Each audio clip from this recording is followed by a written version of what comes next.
Mr. Dean, good morning, good afternoon for everyone. Welcome to This Week in Hospitality Marketing live show number 306. And with me, as I mentioned before, my esteemed colleague, Mr. Dean Schmit. Yay! Hey, Lauren. I just saw it earlier this morning on a whole different call. It's like, yay, it's like Dean Day. I noticed you're doing with the subtle tropic shirt today, not the normally. Well, it's kind of Hawaiian-ish. It's got the tropics thing. You are getting a reputation better known for your bold. That's the word. Bold tropical shirts. Well, I've got one planned for 4th of July weekend. So stay tuned for that. And we'll just tease it. Special shirt. What? Let's see. I'm making sure that we're broadcasting all well and live. Oh, I got to expand my little screen here a little bit. Make sure that we're doing well for this. Sorry for everybody. This is one of those proverbial times where technology sometimes gets in the way because hey, Miss Adele Gutman, how are you this morning? Wonderful. Thank you. How are you? Oh, good. Just ready to whine about the fact that I went to turn on. I was in a haste today because Dean and I had some tighter calls earlier this morning with some folks. And of all days for the technology to say, oh, no, we have to update this first. And it's like, then no time to do that. So we're on schedule on time, but barely. I think we're a little bit late on that one. But, of all things, look at this. I'm running a little late, and Mr. Robert Cole sent out his newsletter before the show. Right. I mean, what's that all about? You would think, like, what? And then he wanted us to study it and be well-versed on it in time for the test at 10:30 here. Yeah, right. Actually, it's funny from this, and Adele, I'm glad you're here for this because I raised an interesting question in our dialogue earlier this morning. I won't say who we were talking to in particular, but just the fact that what to anticipate for group demand, if it is there, based on the current prices that are in market for people to travel. We small talk that usually starts in a conversation with people for business, how you doing, how's things going, blah, blah, blah. There's this. We focused in on how amazingly expensive it is to travel right now. And is that going to have, in my mind, I think it's going to have a longer term effect on corporate or group travel plans for almost the rest of this year. I'm optimistically, maybe not the whole rest of this year, but for well into fall, I think, because we're going to go through another demand surge for seasonality of holidays and so forth. This Thanksgiving through Christmas is probably going to be a travel period unlike that has been seen for a long time. And I think the prices are going to reflect that because we were talking about the ludicrous prices. We went right from light speed to ludicrous. Yeah. Well, you know what? We wanted to go to Connecticut. Now we have a new airline in Charleston, Breeze Airlines, that flies directly from Charleston to Connecticut. So great, a decent price. It was not amazing, but once you added in all the little extras like the dog fee, but we were excited. We booked it, and then we went on the other side to book the car. $1,300 for the week or 10 days that we would be there. When we left New York City because of COVID, when we went to Connecticut, we rented a car for maybe $800 a month. Right. A month. So $1,300 for a week or 10 days. I can't remember what my husband was pricing. So we canceled. Thankfully, Breeze was kind enough to let us cancel the flight without any penalty. And we're going to drive. Right. Because yeah. So, and also I looked at to go to the Commercial Strategy Week in Dallas in September, and I took a look at the prices, and honestly, they were kind of a bit higher than I had imagined that they would be. And I'm not working for a hotel now, so it would be coming out of my own pocket. So I had to go, If I can offer a tip on that, so there are several conference hotels right there in the immediate area. Of course, you've got the Omni, you've got the Hyatt, and a lot of them are running very expensive. There is a special conference rate, by the way, which takes a little bit of sting out of that. but their regular consumer rates are really high. There is a La Quinta within reasonable walking distance from the conference center that is below $200 a night. Well, that could be a possibility. Good to know. You know what? I will probably just look at TripAdvisor and see what's a really high rated hotel that is not so expensive and give that a try. Yeah, it'll be nice. Or I might stay in one of the hotels I used to work at when I lived in Dallas. There you go. we were talking earlier this morning with somebody, Lauren and I, and so we've used this term revenge travel quite a bit, actually. The consumer's ready to get out and so forth. But is it now? Are we seeing it turn the other way to where it becomes revenge on the traveler? Because we look at these scenarios where at one point you could get a 5-star hotel in New York City, Times Square, for $125, right? Mm-hmm. Now all of a sudden we're seeing, maybe not New York, but like in Dallas and Vegas and places like that, room rates that used to be even under $100 going over the $500 a night mark. And quite frankly, it annoys me just a little bit. I'll be very candid. It really frustrates me because you've got a lot of the pent-up demand coming from frontline workers who busted their butts and worked through the pandemic and finally have a chance to go somewhere. And holy crap, you're going to charge me $500 a night for this stuff. I can't do that. And I know the very first thing that I would do if I was that hotel that's coming out of the pandemic and getting back to normal here is offer those frontline workers some type of a coupon code, hell, a free night if you can, whatever, and give them a break, because that just annoys the daylights out of me.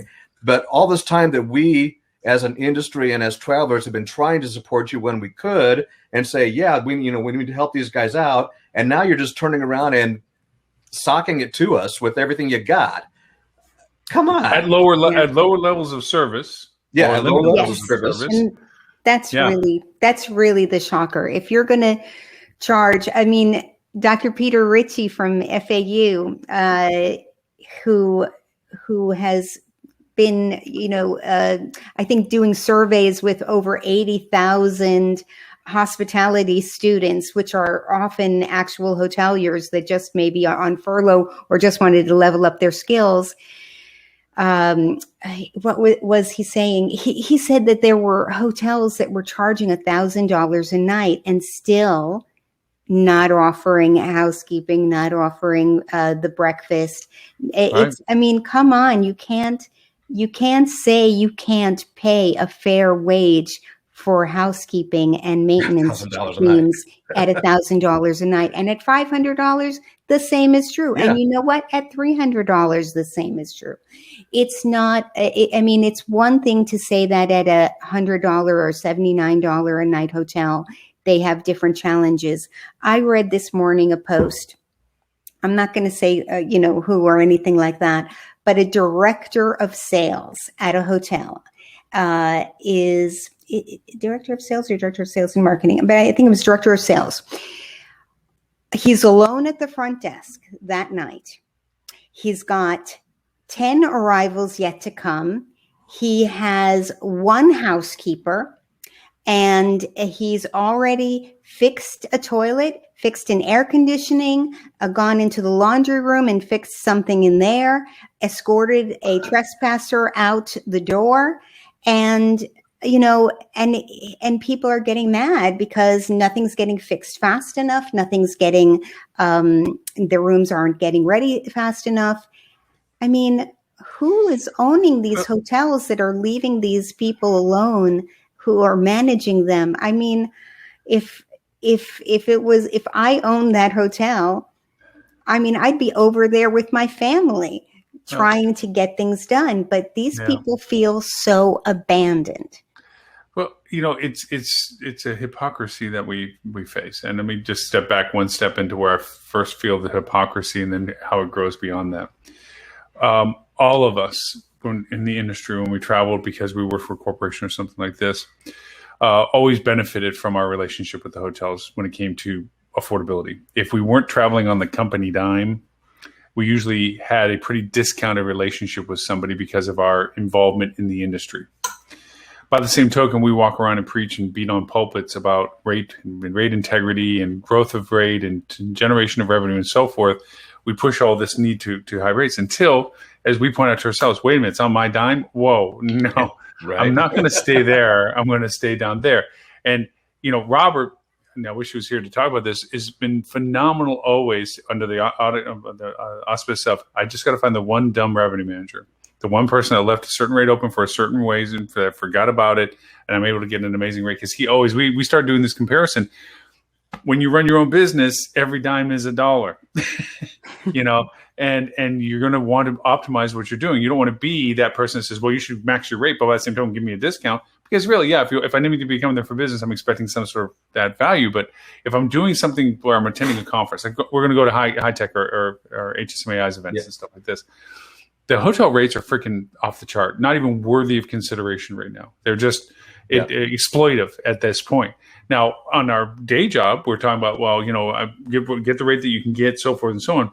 I have even moderated my conversations back with owners. We're saying, to what you just said, Adele, what are they getting for this? Well, everybody else is charging this, so we're going to go. So everybody else jumps off a cliff you're jumping off? What happened to the good guy thing? What happened to doing it right and providing the services? Because the other component, which you are totally in line with, Adele, that you've been preaching since day one, is be careful what you're doing now, because it's going to affect you in the future. Your crappy ass service right now is going to bite you in the butt later on for all the negativity that you're generating around your product. Right. Where you can say, hey, I was just doing what everybody else did. And, rates, that's the demand that we had and we were able to do it. But you realize your entire loyal base of people are no longer loyal because you didn't have the food service, even though I'm paying 3 times what I used to pay before when I did get the food service. And I'm not getting the cleaning schedules and so forth. And our public is not dumb. They can see the fact that you don't, you're not doing all the services to it. And yes, there's a martyrdom that we're running with right now. Oh, woe is us. We don't have enough people to do our work. And, we barely survived this past 15 months, so pay the rates we're asking because this is getting it back. But to what you just said, Adele, ownerships, management companies and so forth, they're not in there humping a load of laundry, They're not in there running a front desk shift. And it pangs me that management companies are sitting back there going, just send us our checks, and we should tell you what to do, and we're going to help you find these people. But they go home at night at 5:00, or they're still at home working from their home or whatever. And meanwhile, you got as you said, a DOS sitting up on the front desk wearing 15 hats. And you know what? Any DOS I've ever met would always say, I'm happy to chip in anywhere that I can. I'm happy to wear every single hat in the hotel. I will do it. I will be there shoulder to shoulder with you. But you know what? Not forever. Right. Not alone, without hardly another help. He had 2 other people with him, and you know what? Why should that person stay? And then don't say, well, people don't want to work anymore. They want to work, but But the circumstances have to change. I'm noticing too on some of these job application processes, we say that a lot of people are looking, hey, fog and mirror, you're hired, okay? Or I'm having to pay for a skill set. I have to pay rates for a skill set that I'm not getting. Like, hey, I got to pay premium rates for an unskilled person to come in just because that's all I can get in. There is that side of the story. The other side is what you're talking about is I am burning out the talent that I have, that if some other hotel comes up to that person and says, hey, wow, do I respect what you're doing? I want somebody that has that culture in them to come work with me and let me offer you what I think is what you're interested in, which is maybe what you're getting paid the same as, but I treat you with respect where I'm going to give you the resources that you're not going to get burnt out helping me. Yes, you're still going to possibly have to do what you're doing there, but not with this hopelessness that nothing's changing. Rather, it's a temporary thing that I may ask you to do. That might be the turning point where somebody says to their current boss, hey, I'm out. I'm going to go to this other place. And it wasn't anything that I missed about being here, except for the fact you didn't treat me with the respect I wanted. It's an odd mix. We're wanting a lot. Go ahead, Dean. Oh, and then going back to what you were saying earlier too about, $500 per night, $1,000 per night. I've got some expectations. And if those expectations are not met, you know what's going to happen. And so now you've got that one DOS that's at the front office desk, so he's left, so you've lost your good staff. The consumer hasn't gotten what they wanted, so now they're out there writing bad reviews and bad-mouthing your hotel left, right, and sideways. And so you're riding this little high right now, and suddenly it starts going like this. And come October, you're wondering what happened. Well, guess what? and we are burning the bridge on many things. There is realities to what we're dealing with. We have ownership that's trying to refill the coffers that were depleted from times past. Sure. I understand the business model. That there's I'm not being ignorant to that. Yeah, but there's a limit to that. And the other is that they're looking for getting while they're getting is good, and while they have the limitation of not having the resources, and or they can diminish their services so they can yield more on their costing margins and so forth.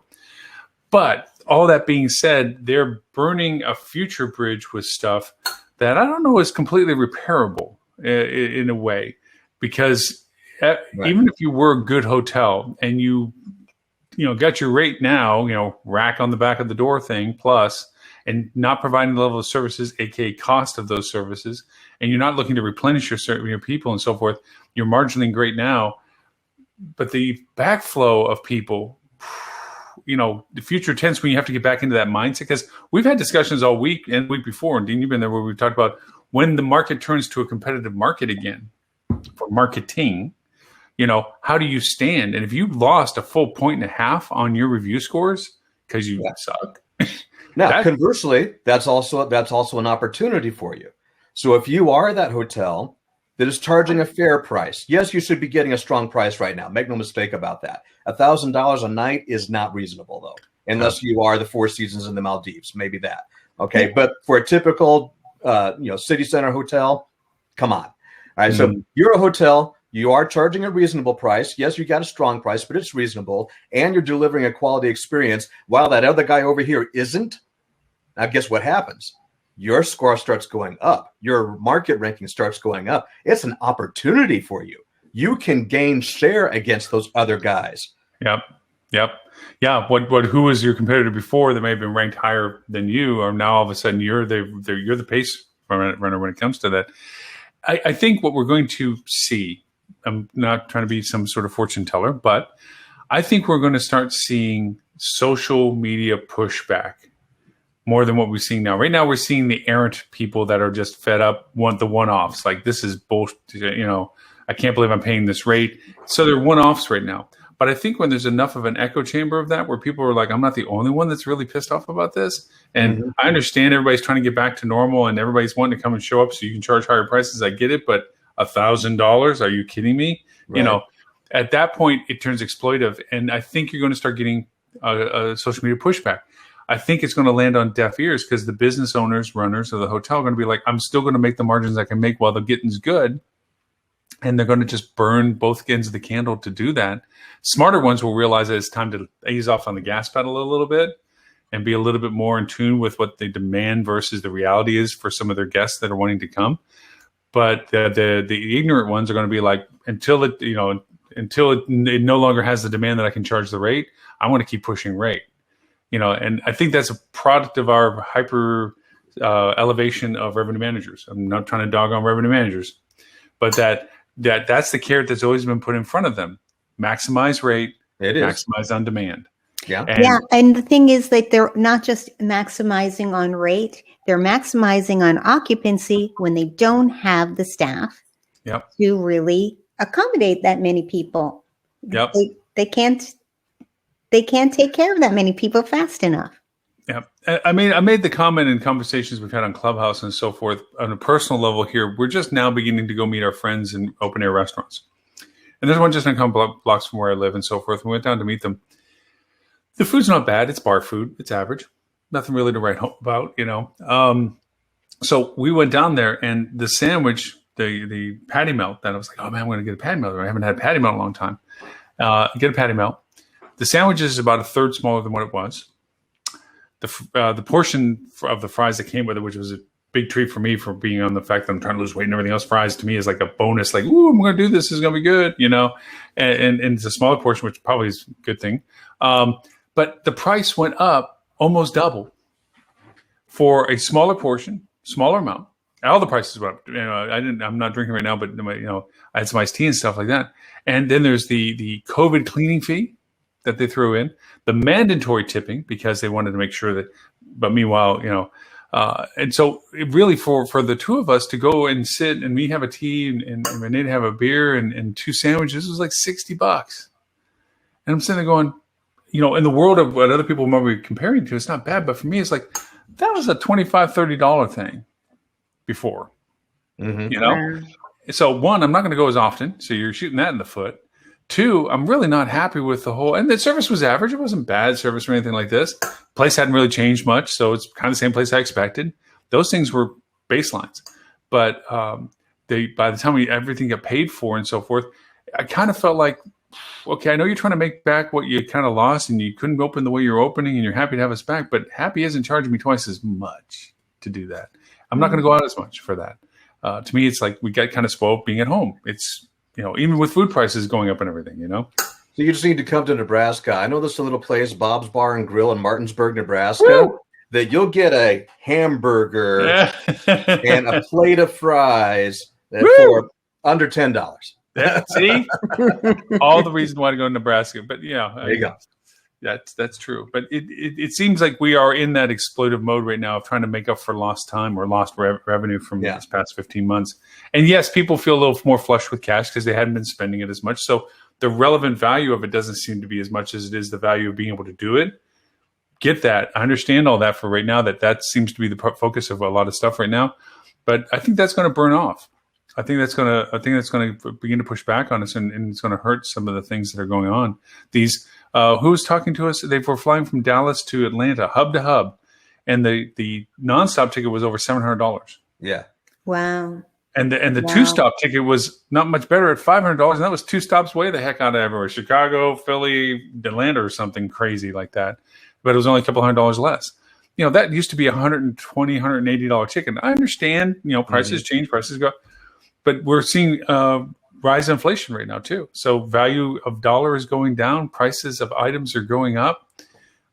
It's a bad mix, and we as an industry, I think, are pushing on that a little hard. But so much for the winding of it, I guess. I mean, in some ways, I think. But my real question is like, okay, so Adele, what do you think? Do you think with the way the pricing is going right now, how long will that be a factor in our current market from your perspective?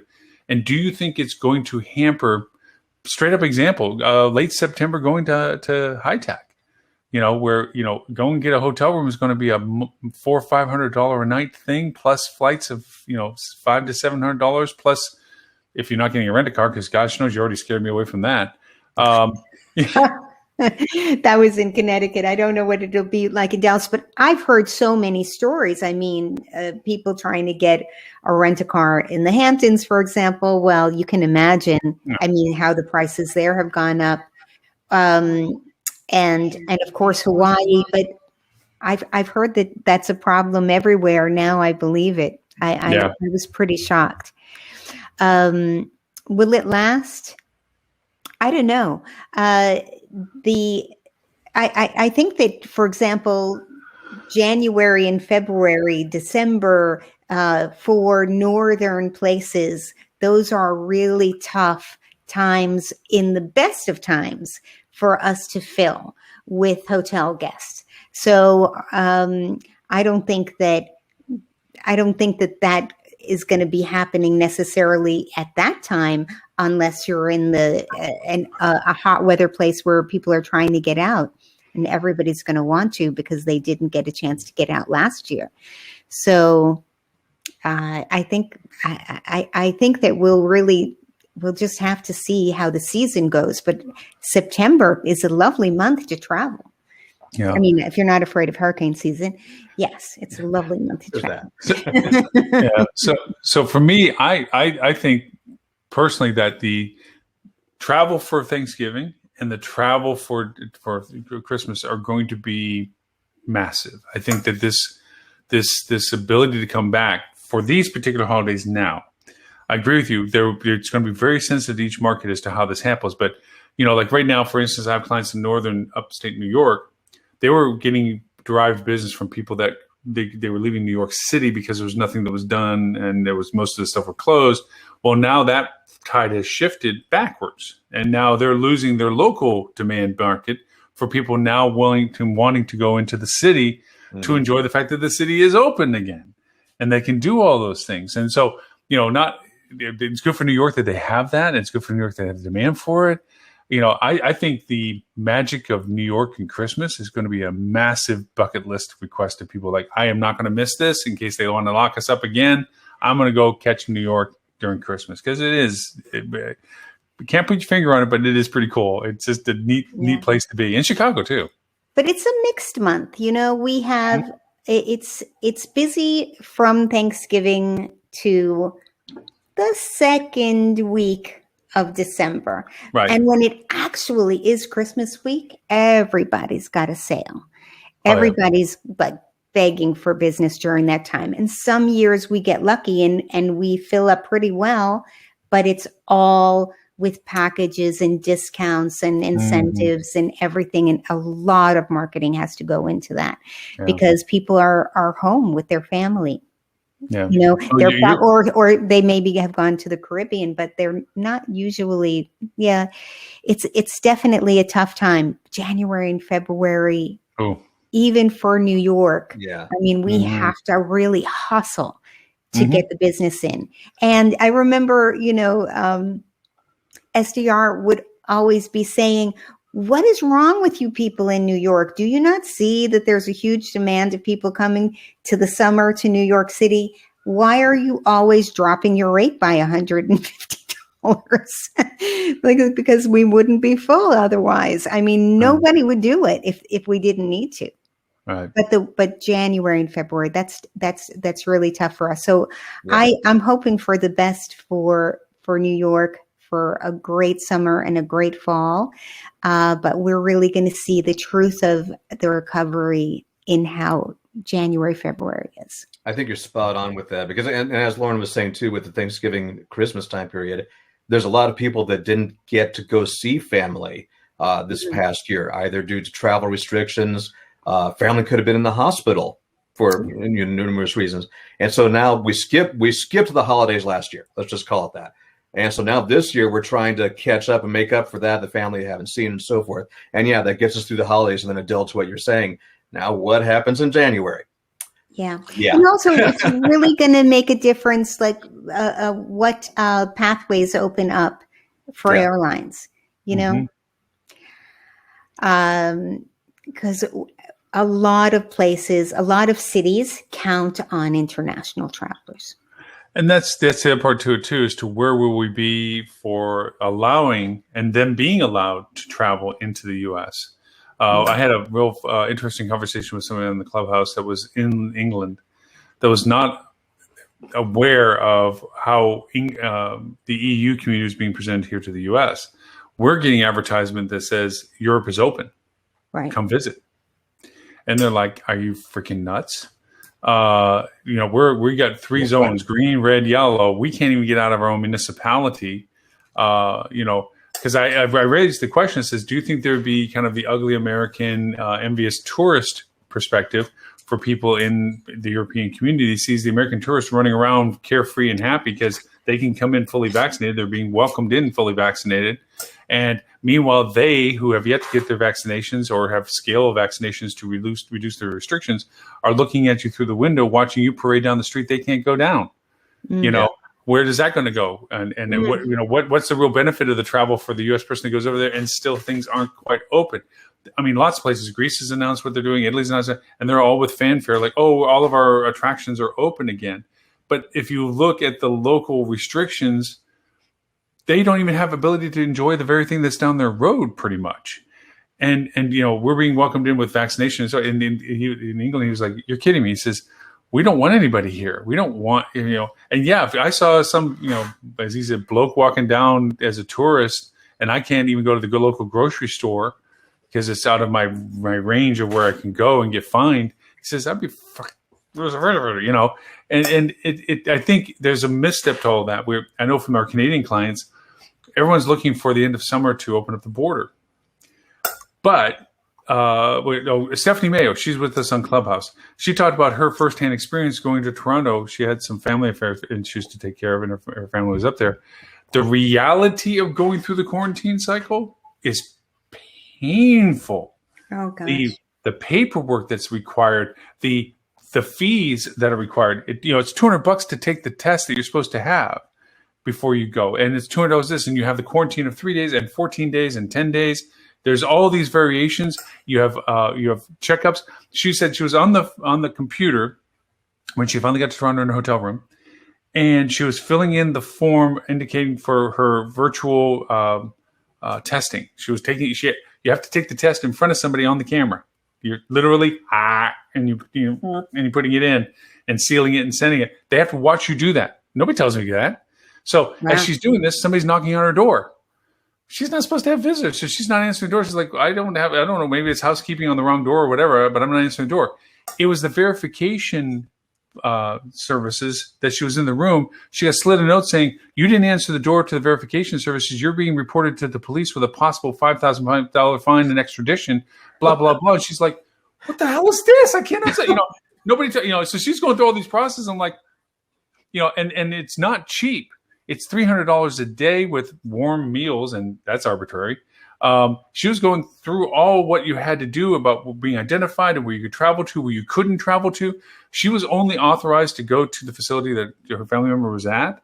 She had to be almost escorted from point A to point B. She couldn't do any deviations. Walk past the coffee house? No. Right there. Okay, you're going right in that little building right there. And to get transportation, only certain transportation companies are allowed to transport her. She can't go on public transportation. There's a lot of we don't talk about it until you have to use it, And so, go ahead, Dean. I'm sorry. Well, so now my brother actually just came back from a trip to Jamaica, and to their credit, it's for their 20th wedding anniversary, and they planned this a little bit in advance. So it's still during the time when everything was dirt cheap, right? But I was telling him, I was like, man, I'm a little skeptical. I don't know if, and I travel fairly frequently, or at least did before COVID.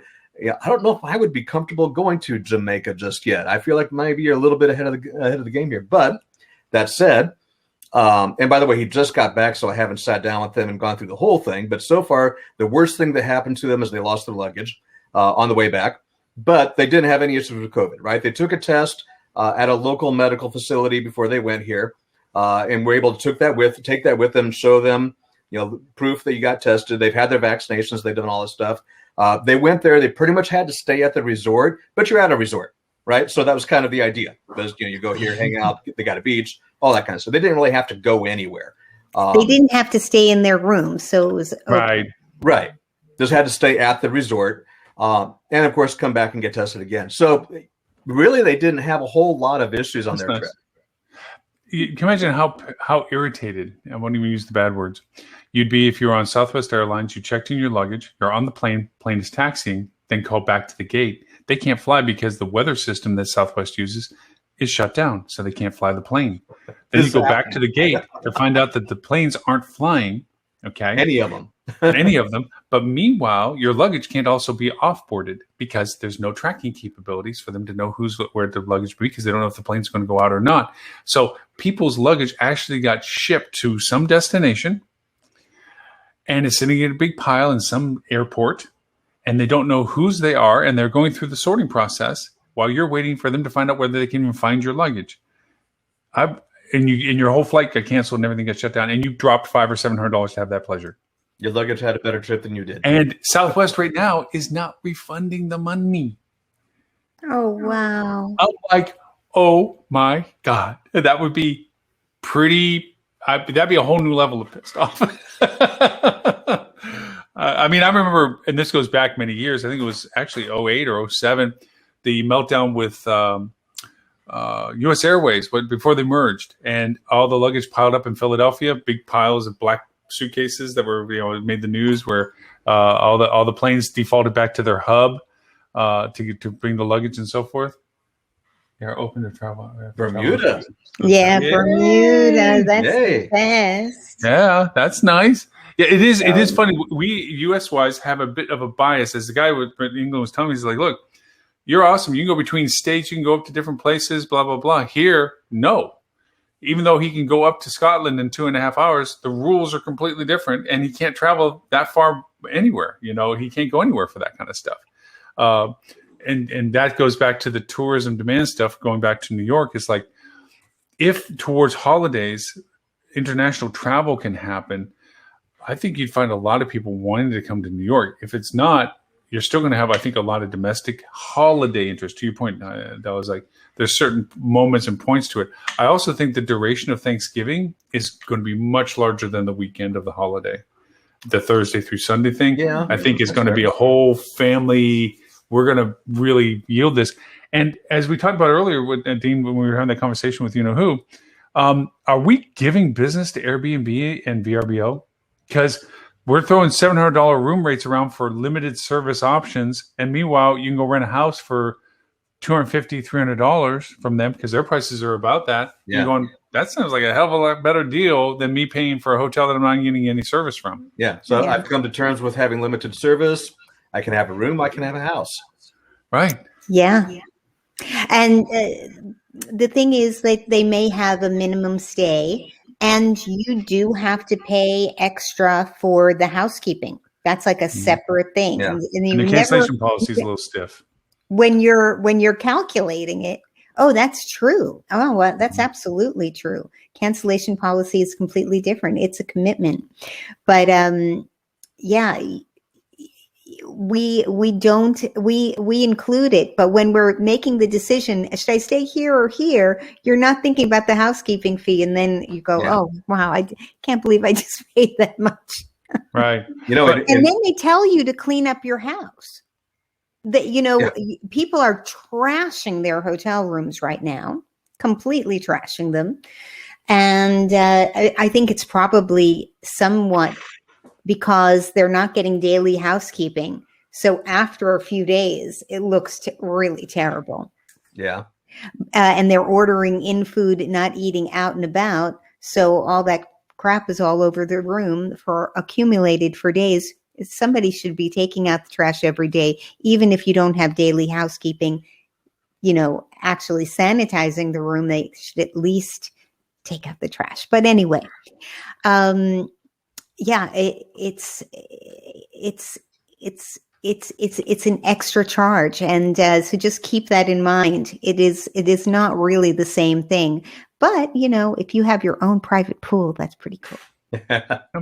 One of the articles in Robert's newsletter this week, and I saw this earlier this week too, is about Airbnb having paid out basically hush money for people that had problems, ran into one disaster or another, staying at one of the Airbnb properties. And as I'm reading that, I'm just thinking, is there anybody that didn't think that was already happening? Of course they have been. You're staying in somebody's home and it's not a regulated commercial property. Mm-hmm. Stuff's going to happen sometimes. I'm not saying all the time. I don't want to make anybody, don't go about quoting me and saying, oh, Dean said these are dangerous. No, that's not what I'm saying at all. But stuff happens, right? And especially when you're in an unregulated facility like that, of course they're paying out money. I meant to make another point about the house that I stayed in recently. We had all kind of instructions on how to leave it. Put the towels in the washing machine. You don't have to strip the beds, but you have to take out all the trash and put it in bags and leave it over here. And you have to put these things over there. Make sure you've loaded the dishwasher. So it was really, we had so many housekeeping instructions, and yet we still had to pay for the housekeeper that was going to come in and clean the house.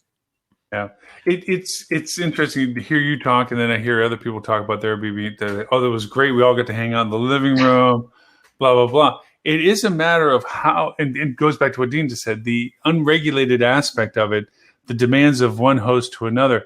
What I've been finding is that people are naturally greedy anyway. Sorry. And when we find Airbnb locations that have constrictive cancellations, like I don't care if it's a hurricane, the building blow in, there's nothing but a slab, you're still paying for one night's penalty if you cancel. I mean, that's not right. That's not right. No, but that's a lot of the cancellation policies. Like, regardless of what you do after the 48-hour window to change your mind, you're stuck with a fee no matter what the reason is. No matter what the reason is, personal loss, whatever. Nope, just building got wiped off with a hurricane, you still have to pay. Even though we have nothing to sell you, you still have to pay. I'm sure you can contest it and go through this, and there's a process, but really to go through that process is part of the decision making. So that being said, Renee's found a wonderful job of it where she'll find out the person that owns the thing or what they have. And usually they're on multiple platforms. They're trying to sell it anywhere they can. And they often have their own website for it. And you reach out to them directly.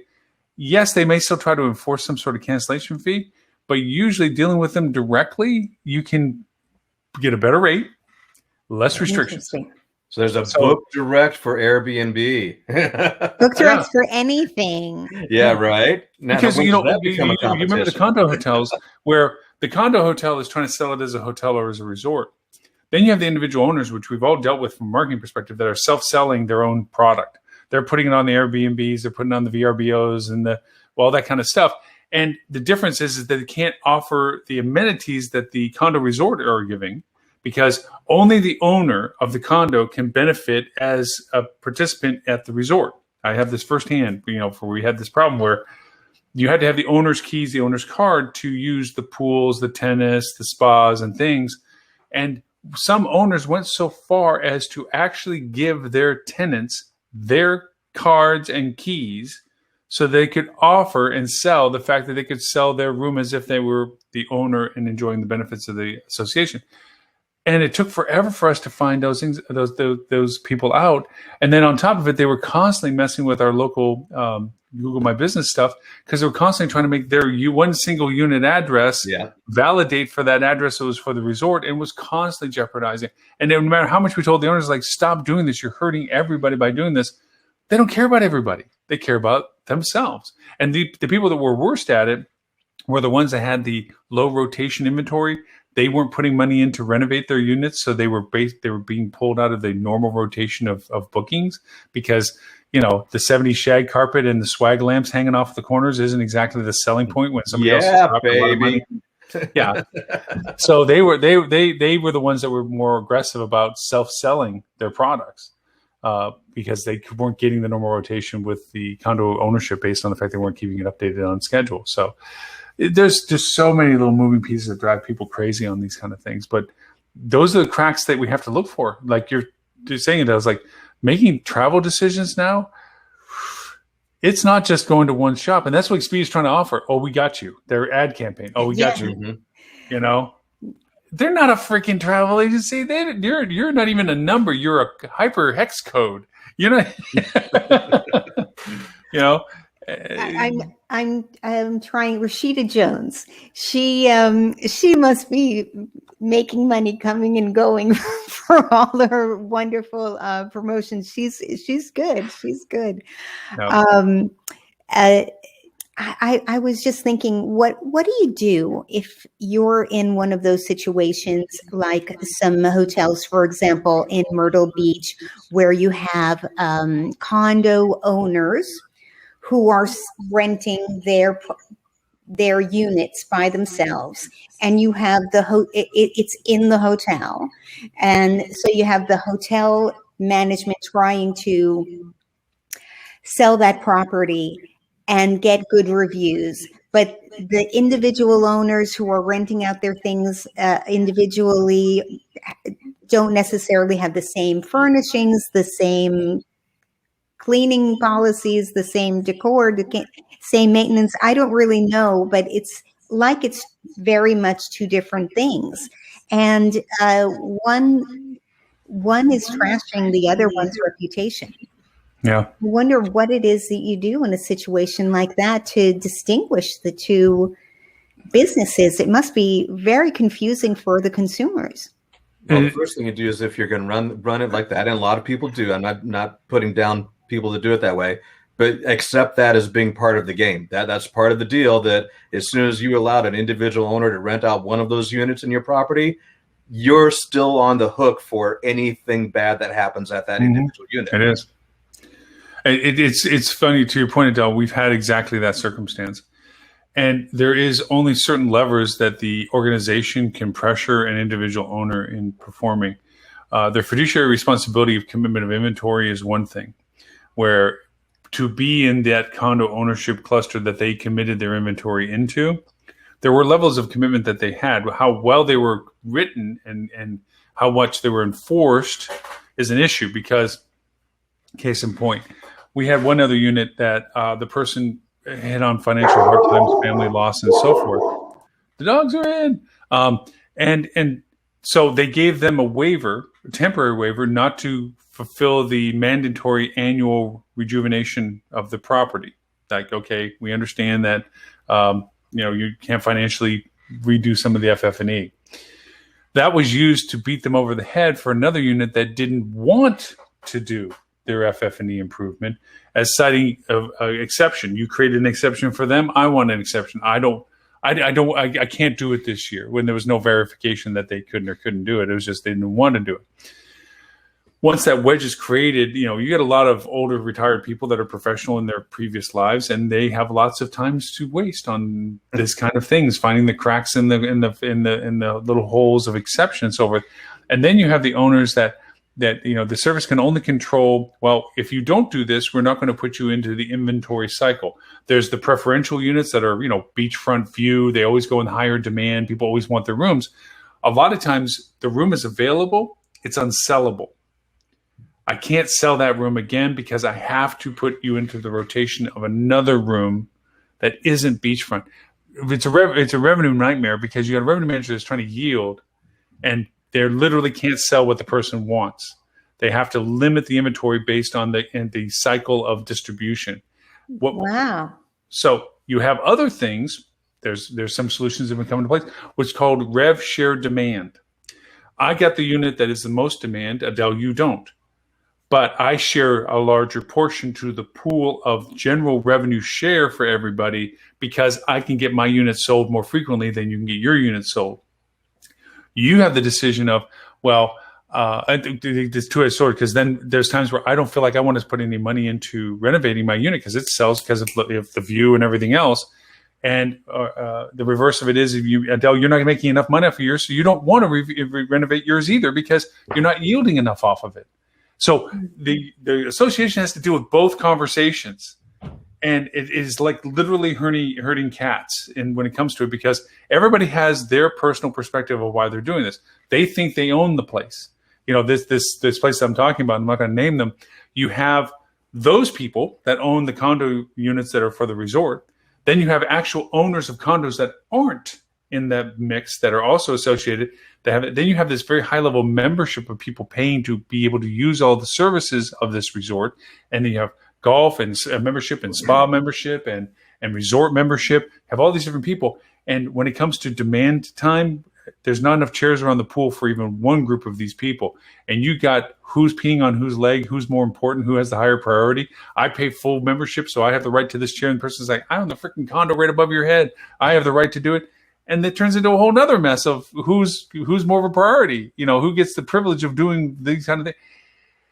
As you can tell, I don't wish this on anybody. It first sounds like a great deal. You don't have to own the building. Everybody's willing to put their inventory in. Everybody, free sells, but it never works out to everybody being happy. There's always this issue. And going to our point, rates and creeping rates and what platforms they're trying to sell them on and rate disparity, because what will happen is, Adele, say for instance, you have your inventory in this place and we're charging $300 a night, but you want to sell yours. You're not getting the same rotation my unit's getting. So you put yours out on Airbnb for $200 a night. Dean's a consumer. He doesn't know the difference between what I'm selling at $300, what you're selling at $200. It's still the same resort and everything else like this. Yours, you can't offer access to the amenities because you're free selling it. Oh. But Dean doesn't know that. And so Dean books with you, and then gets there and finds out that he can't go down to the pool because, you didn't buy through the platform that says you would get the card that opens the key door to go into the pool. So then you as an owner going, oh, I left the cards in the drawer in the kitchen. Go ahead. But then the ownership goes over and says, you're not Adele. And Dean's like, yes, I am. It's amazing the complexities of those things that being a condo hotel administration service, find your worst enemy and say, guess what? I got a job for you.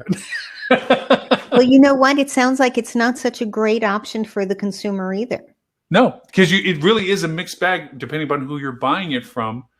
you are running the risk of what you're having. I mean, we tend to, going back to the example of what Renee does for us, we don't go to larger places. We avoid condo hotel stuff. We go to organizations that each owner is allowed to sell whatever way they can. And that shareability allows kind of a free sale component. That way, if I have a beachfront resort and people want to buy me more often, my inventory is limited. I got 1 unit, maybe 2 units. Maybe I'm rich and wealthy and I have 2-3 units and I'm selling these things, but they're sold out. Well, Dean might still want to be there, but he's not going to get my beach facing property, but he's going to get your street facing property, but he gets to enjoy the whole place anyway. He's going to walk out to the beach and doesn't need to sit on a balcony to do it. But those places exist. There's a lot of places like that exist. And I'm really kind of curious, Adele, in your home turf with New York, how those super hosts are going to work out with Airbnb. The ones that, because some hotels, they went into the super host world, Oh, I have no idea. I'm not aware how they can possibly do it, because it seems like every building says there's no way you can do that here. Everybody who I might have known who was renting things out on their own is doing it totally in fear of getting caught. Well, the New York Hotel Association has been militant about chasing them down for taxation and everything else. They've been adamant about why are they not paying bed tax? Why are they not paying hospitality fee? Well, I remember also I had a sales manager in one of our New York hotels who had to move out of the place that she was renting because she was so terrified of the kind of people that were being allowed to come and go on her floor. And everybody is a cousin. I'm sorry, but she said what was happening there was putting her in danger, and she just wasn't going to put up with it anymore. And it's a very unfortunate thing to happen. That would never be allowed to happen in the building that I lived in. In fact, when I was moving from one floor to a higher floor, and I had already bought the other apartment but hadn't sold the lower apartment yet, I had a girlfriend of mine stay in one of the apartments. I was still there under one roof.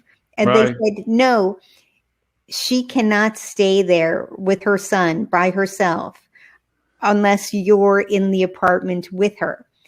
So the only way that she would be able to stay is if John would be with her boy in one apartment. Oh my gosh. In one apartment. I mean, totally. That's just crazy. The rules are insane sometimes. Sure. I don't have to get away with it. I don't know. Well, but some of those very dangerous. Yeah, some of the super hosts owned the whole building, and they basically took apartment places and ran them down and put them into this short sale Airbnbs. But down here, the horror stories usually exist for party houses. Airbnb is a toxic environment in communities. Just it is, because if you start Airbnb selling your home, your neighbors deal with whoever you rent that house to. And that temporariness of their engagement of those people in there. And please keep in mind, we down here have a tremendous amount of seasonal rentals. It is a business that's been around since everybody figured out there was sand on the beach down here.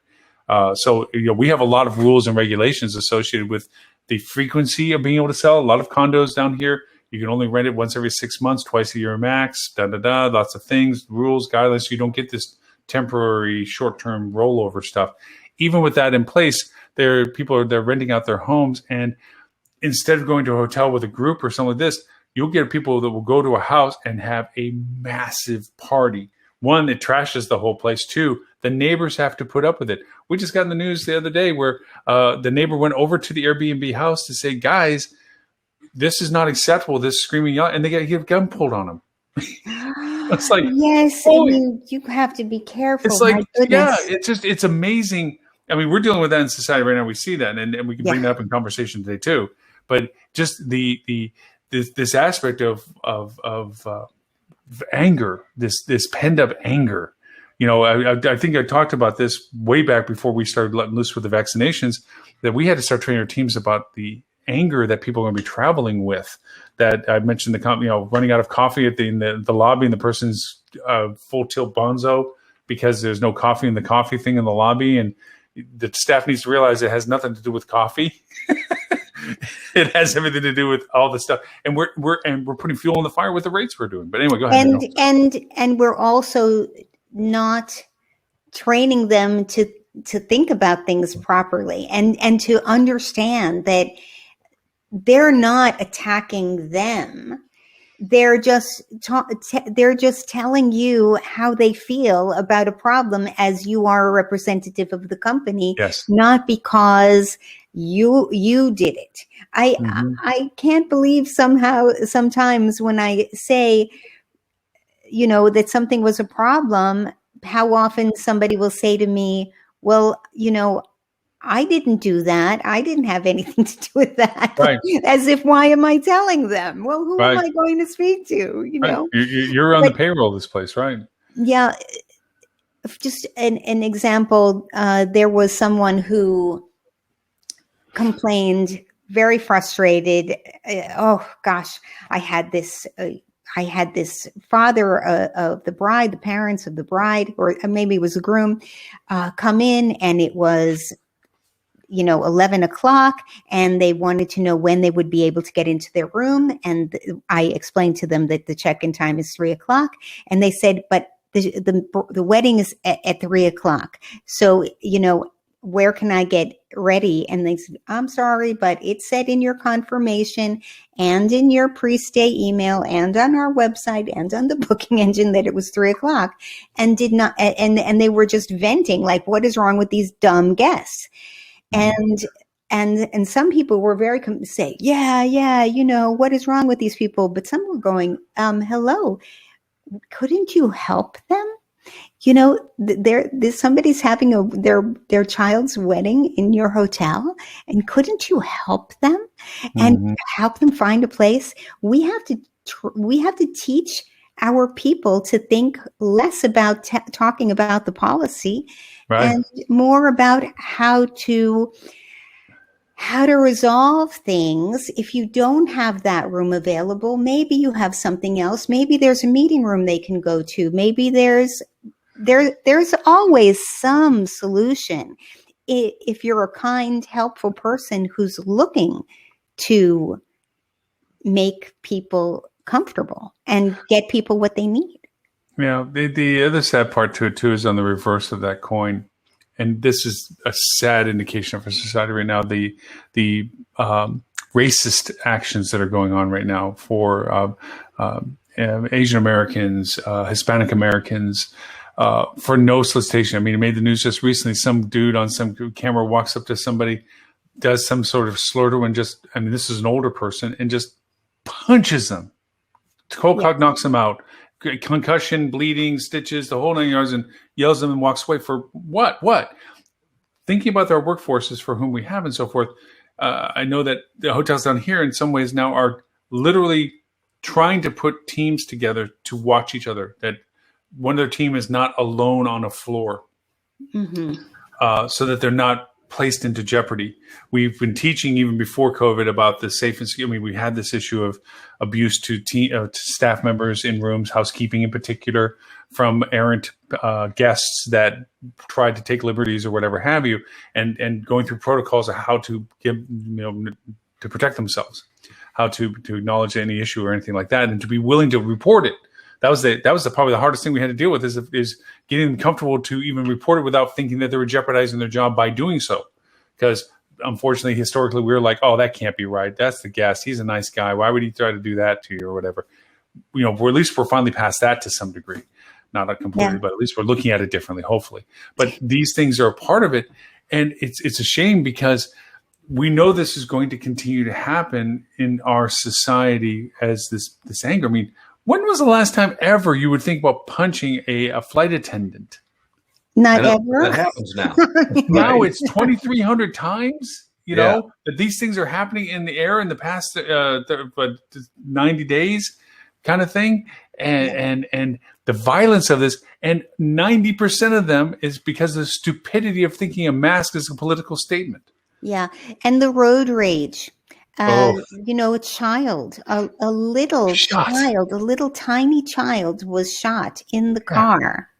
because what possesses you to be so mad for nothing that you want to shoot and possibly have that happen to anybody? it's unthinkable. But I tell you what, when I lived in Texas, I was told, like, as soon as I got to Texas, you know, you can't yell out the window, "Hey, where'd you get your driver's license?" You know, You did that extremely well. You do that really well, Adele. I'm just saying. you can't do it. You can't do it in Texas, and you have to be polite because everybody has a gun. So Yeah.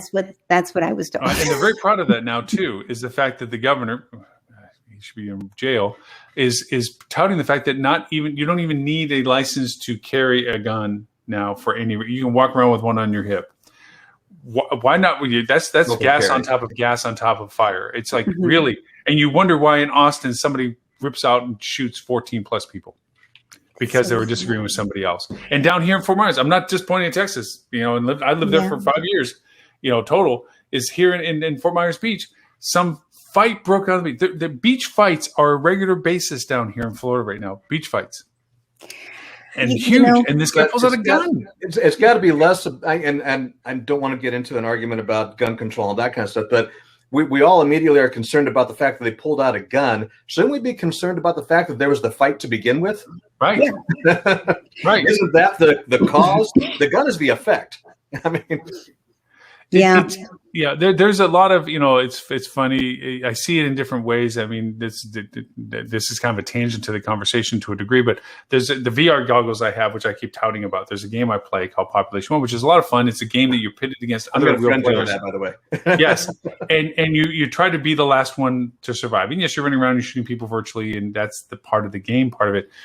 The dialogue in the quote lobby that everybody's waiting to join the game into, that you're virtually in the room, you see a lot of anger. Because it just add that social anger where I'm not in front of you, so I get to say whatever I want because I'm not worried about you because I'm in a office with a screen in front of me. That ability to just open up and just talk filth is profound. Where a lot of times you're in lobbies and it's like, dude, I hate to say this, but I'm reporting you. There was one guy that was about as racist and bigoted as I've ever heard in my life, and I was in shock. I'll bail on those. Oh my God. And everybody in the room was like, we all reported you. You are going to be barred from this platform forever because you can record your video as you're in the game and stuff like this. And this guy was amazing. And the fact that people are in our society like that is mind numbing. Actually, the ones that really blow my mind are when you get some, and you can tell by their voice that it's just a little kid, like an 8-year-old that is coming in and now is trying to talk that same way because they're trying to be as big, as aggressive as the other guy. Yeah. And it's like, dude, really? Yeah. Come on. Call them squeakers. But yes, that's so sad. It is sad because they're emulating what they're hearing from other people. Right. And these people are flat out. I mean, I don't think maybe they would in person do the same thing. Maybe they think that they can get away with it in person. But for what they said, I don't think they would. I don't think they would walk up to an ethnic community outnumbered and say what they said without thinking that there was going to be some repercussions to that. I'm very proud to say that my son, 12 years old, does play Population One, loves the game and everything, but he also has a very good filter or a very good decision-making process, and he will bail on any game where it's got somebody like that. Yeah, a lot of times we have, but that's just, I mean, in an addictive way. I'm sorry, Del, we interrupt you. So what you were going to say? Well, I was going to say that I've always been a fan of teams, like having two housekeepers go together to do rooms as a team, as opposed to having individuals, one and the other.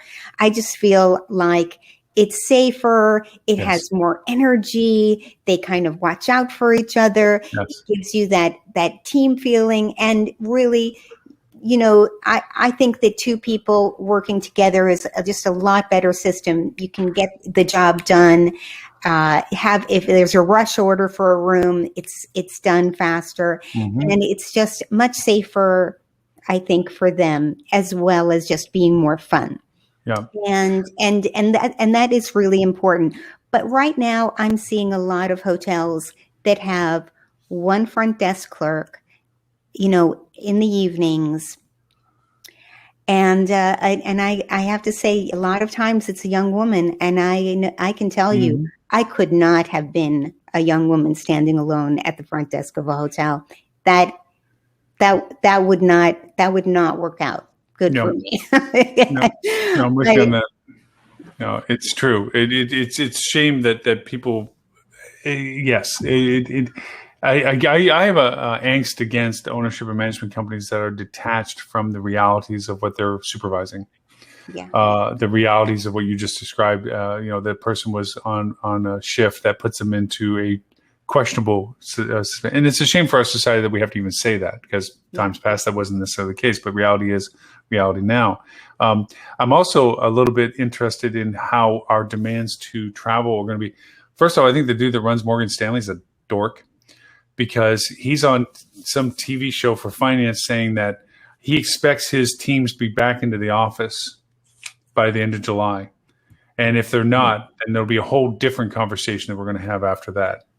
Really? So profitability of working from home means nothing. You just want to make sure they're sitting in the cubicle. And I'm real curious about if they thought through the liability process of that, because if you get all of those employees back together like that again, and just one of them catches COVID and has a dire situation because of that, and you force them to do that, that could be a liability issue for you. Right. I mean, but they could get their vaccination. Yeah. But even with the vaccination, you can still, look, nothing's perfect. By the way, get your vaccination. Yes. But nothing's perfect. That's just reality, life. Yeah. Yeah. And we're already seeing it. Okay. Exhibit A, cruise lines, test run. Everybody got tested before getting on the boat. Boom, 8 people get it. Now they're suspending it till the end of July now, because you know what? Didn't work. It's one of those things where I think we're going to be dealing with, for instance, now for us on a personal level. I back before we had the vaccination schedule, I would be like, I wouldn't go anywhere. First, I wouldn't go shopping anywhere, be anywhere with anybody.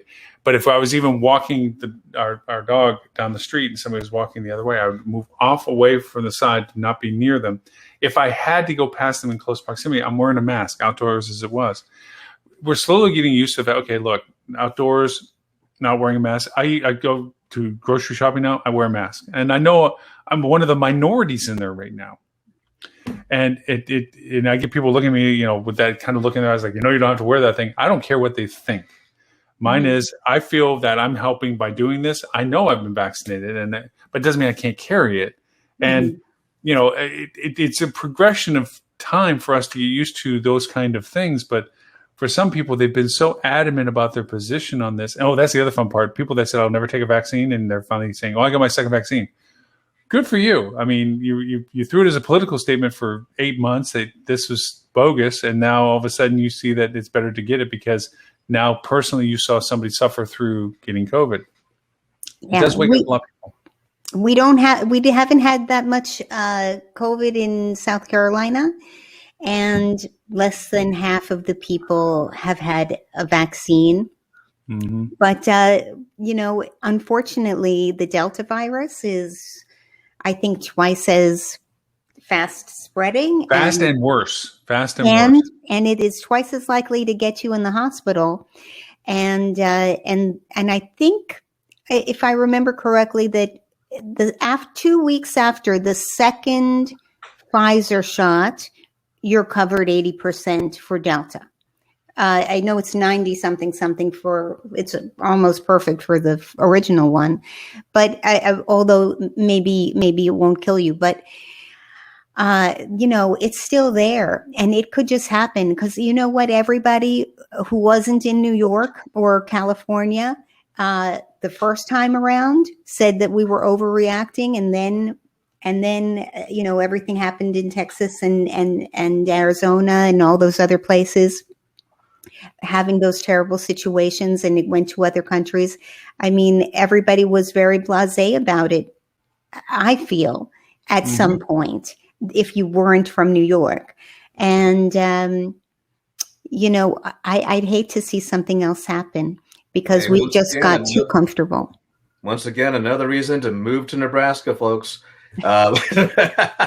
Last week, Madison County had count them, 0 new cases of COVID. That's fantastic.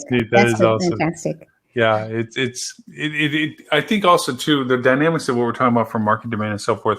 We know that a record number of RVs have been sold, and people are not just walking away from that investment just now because the world's changed. They're going to infuse that into their travel strategies. Mm-hmm. Given the limitations of what international travel looks like for right now, it's unlikely that's going to be a eminent bucket list. Not that people won't take advantage of it. I'm sure that people have and will. But I think most of the people will defer that travel choice to a later time, perhaps when rates are a little bit better than what they are right now. You have that in there. You have the fact that people are sticker shocked with what's demanded of them to travel. Like you said, Adele, with your rent a car, what we're talking about with hotels, what we're talking about with everything.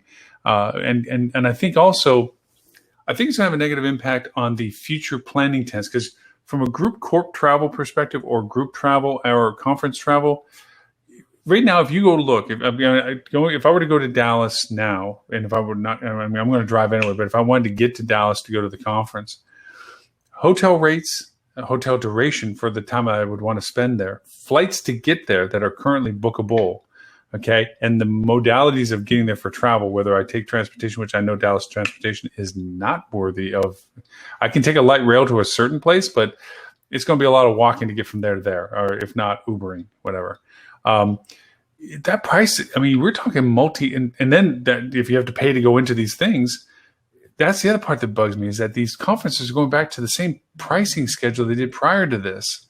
It's like, I don't know if that's a smart move to be dropping $600, $800, $900 to go to a conference. Okay, then I'm already having to spend twice again as much in getting there and staying there to do it. I don't know. I mean, am I just being like ho-hum negative dude or what? I think we need to all rent an Airbnb with 4 bedrooms and. I like it. I like that idea. I was able to, fortunately, well, I mentioned I was able to burn points actually that I had accumulated over the years and couldn't use in the past year for obvious reasons. And I'm like, oh, heck with it. I'm just going to burn all my points here and use that to go down there. So I'm proud to say that my hotel room is free. Awesome. That's the best price. My favorite kind. Right? It is funny in that sense, is that we're all about pushing and optimizing for the hotels and so forth that we're doing, but by the same token, it's one of those when it comes to spending your own money, it's like you look for the affordability function as well, which we're very similar to other people in that sense. That hey, we're just looking for what it's going to, the reality of what the cost of getting someplace is going to be. It's. On this morning on the Clubhouse with Ed. We were talking about loyalty, and I think everybody was in agreement that real loyalty comes from the guest experience and from the people that are serving and making that relationship with the customer. And that happens digitally too, not just at the property, but before the property. But nobody seemed to say that they actually had a loyalty to a loyalty program. But there's a good example of, but if you do have the points, it's nice. But would you have made a different decision previously if it wasn't for the loyalty program? Or would you have made, did the existence of the loyalty program change your booking decision when you were paying for it? Well, no, because at the time I was working for Wyndham, and so I stayed like a month and a half out of the year at Wyndham. So that's how they were accumulated. So yeah, right. Well, that's a very, very big group of hotels. And by the way, I think we're talking about doing something nice for the heroes, the people, the healthcare workers and things like that. And they certainly did a fantastic job giving away a lot of free stays. That's and nice. They definitely are to be commended for that. They've been very generous. Yeah, definitely.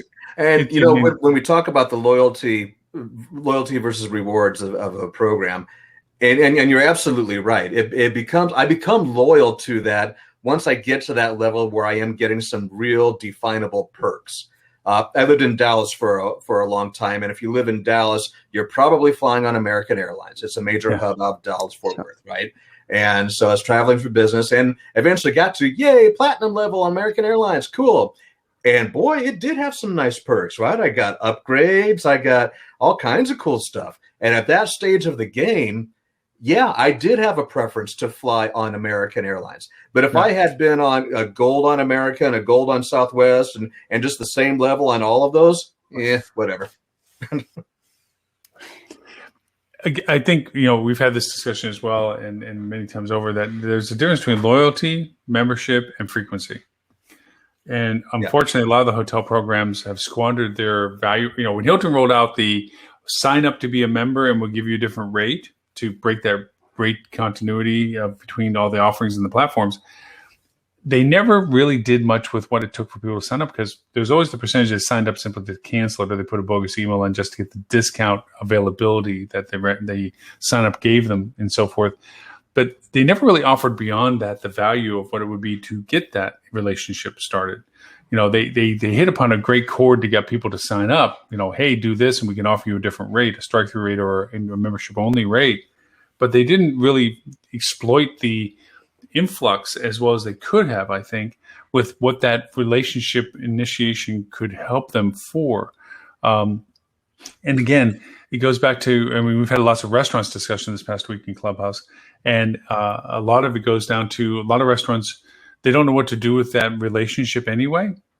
And they don't also know how to monitor it, especially if it doesn't connect to their POS systems, as to how that function works, if it's a separate system to run and so forth.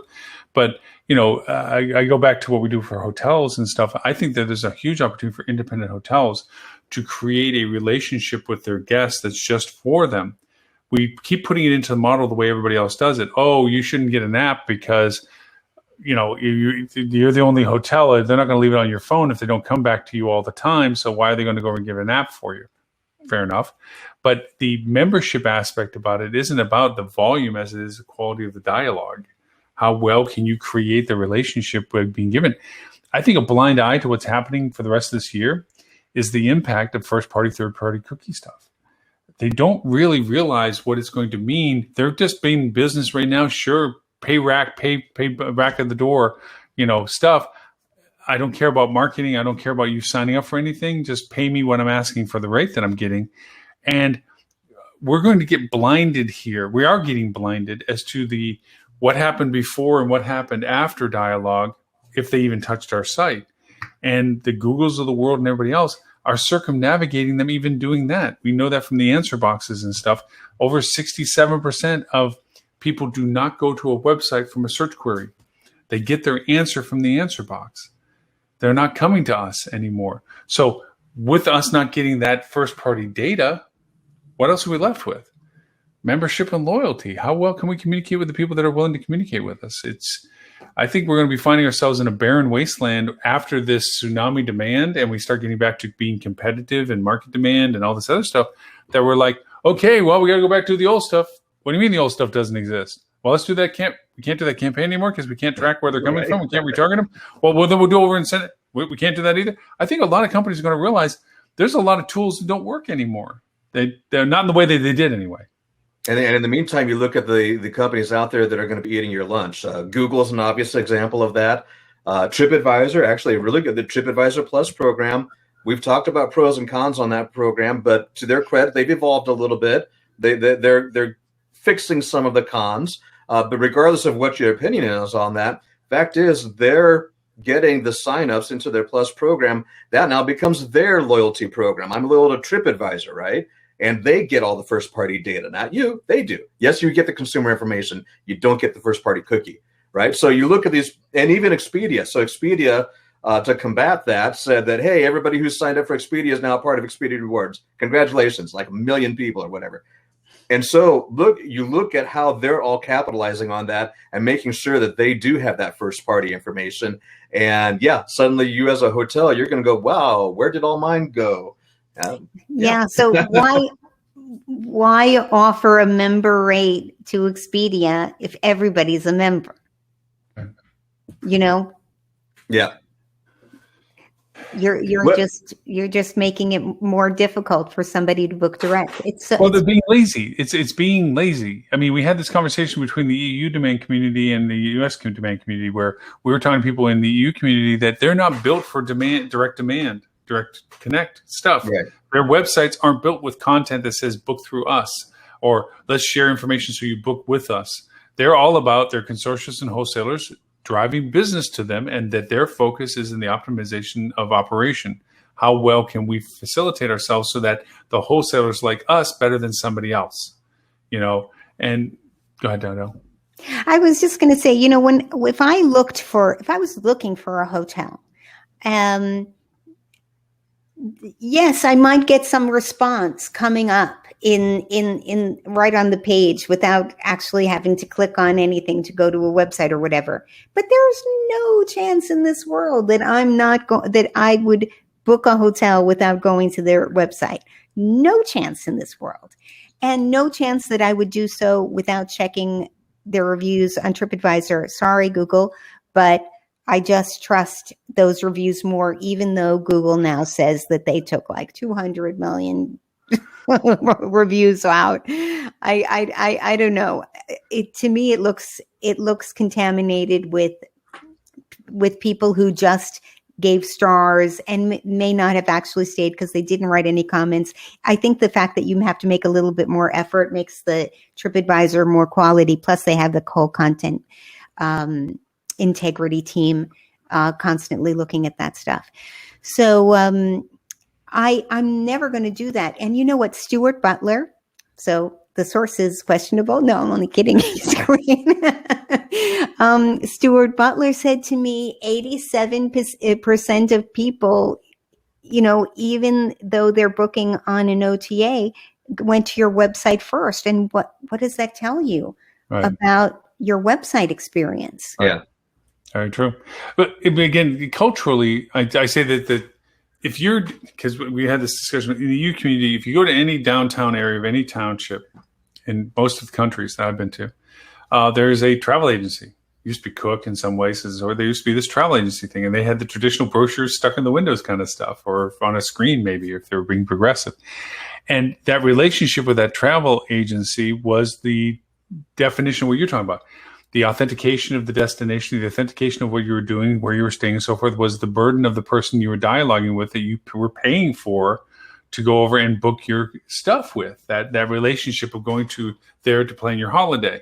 And the hotel, when you were there, you knew you could go to the hotel because, you know, you're there. But the idea of going to the hotel to understand what you were getting or the reviews, they really relied heavily more culturally on the travel agent wholesaler relationship than they did the other resources that you're talking about. It's not that they're unfamiliar with, you know, Review Pro and all the rest of these places and stuff out there, but the relationship was a little bit there. We as a domestic culture got off of the travel agent roller coaster a while back, where we weren't really dealing with travel agents anymore. We just saw them as a extra cost commodity. Don't tell me I can't book my own flight when this flight place over here lets me do it. I'm not going to pay you your commission. And the airlines decided not to pay the commission even, you know, for anybody else to handle the bookings for them and so forth.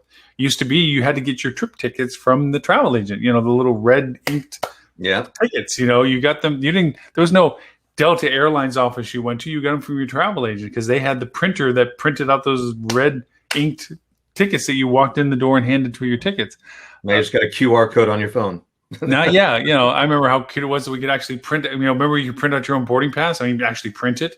And then, you know, for a long time, I even did it, even though my phone supposedly does, because at the worst time, your phone didn't work or whatever. And that's all gone by now, where it's just a matter of me my watch goes over and pings it, you know, ding, and it catches it.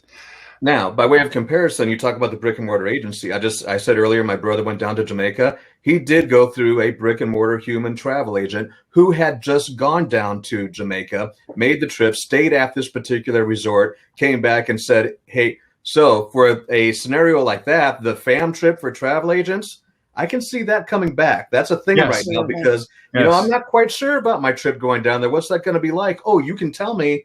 Oh, okay, cool.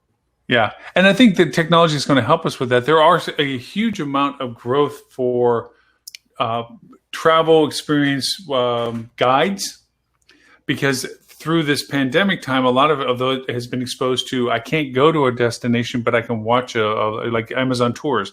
I can watch somebody walk me through that kind of stuff. And there's people that have been creating cottage businesses of literally providing virtual in comparison to real tours, that watch it virtually so that when you come to us, you're going to hire us to go give you your tour.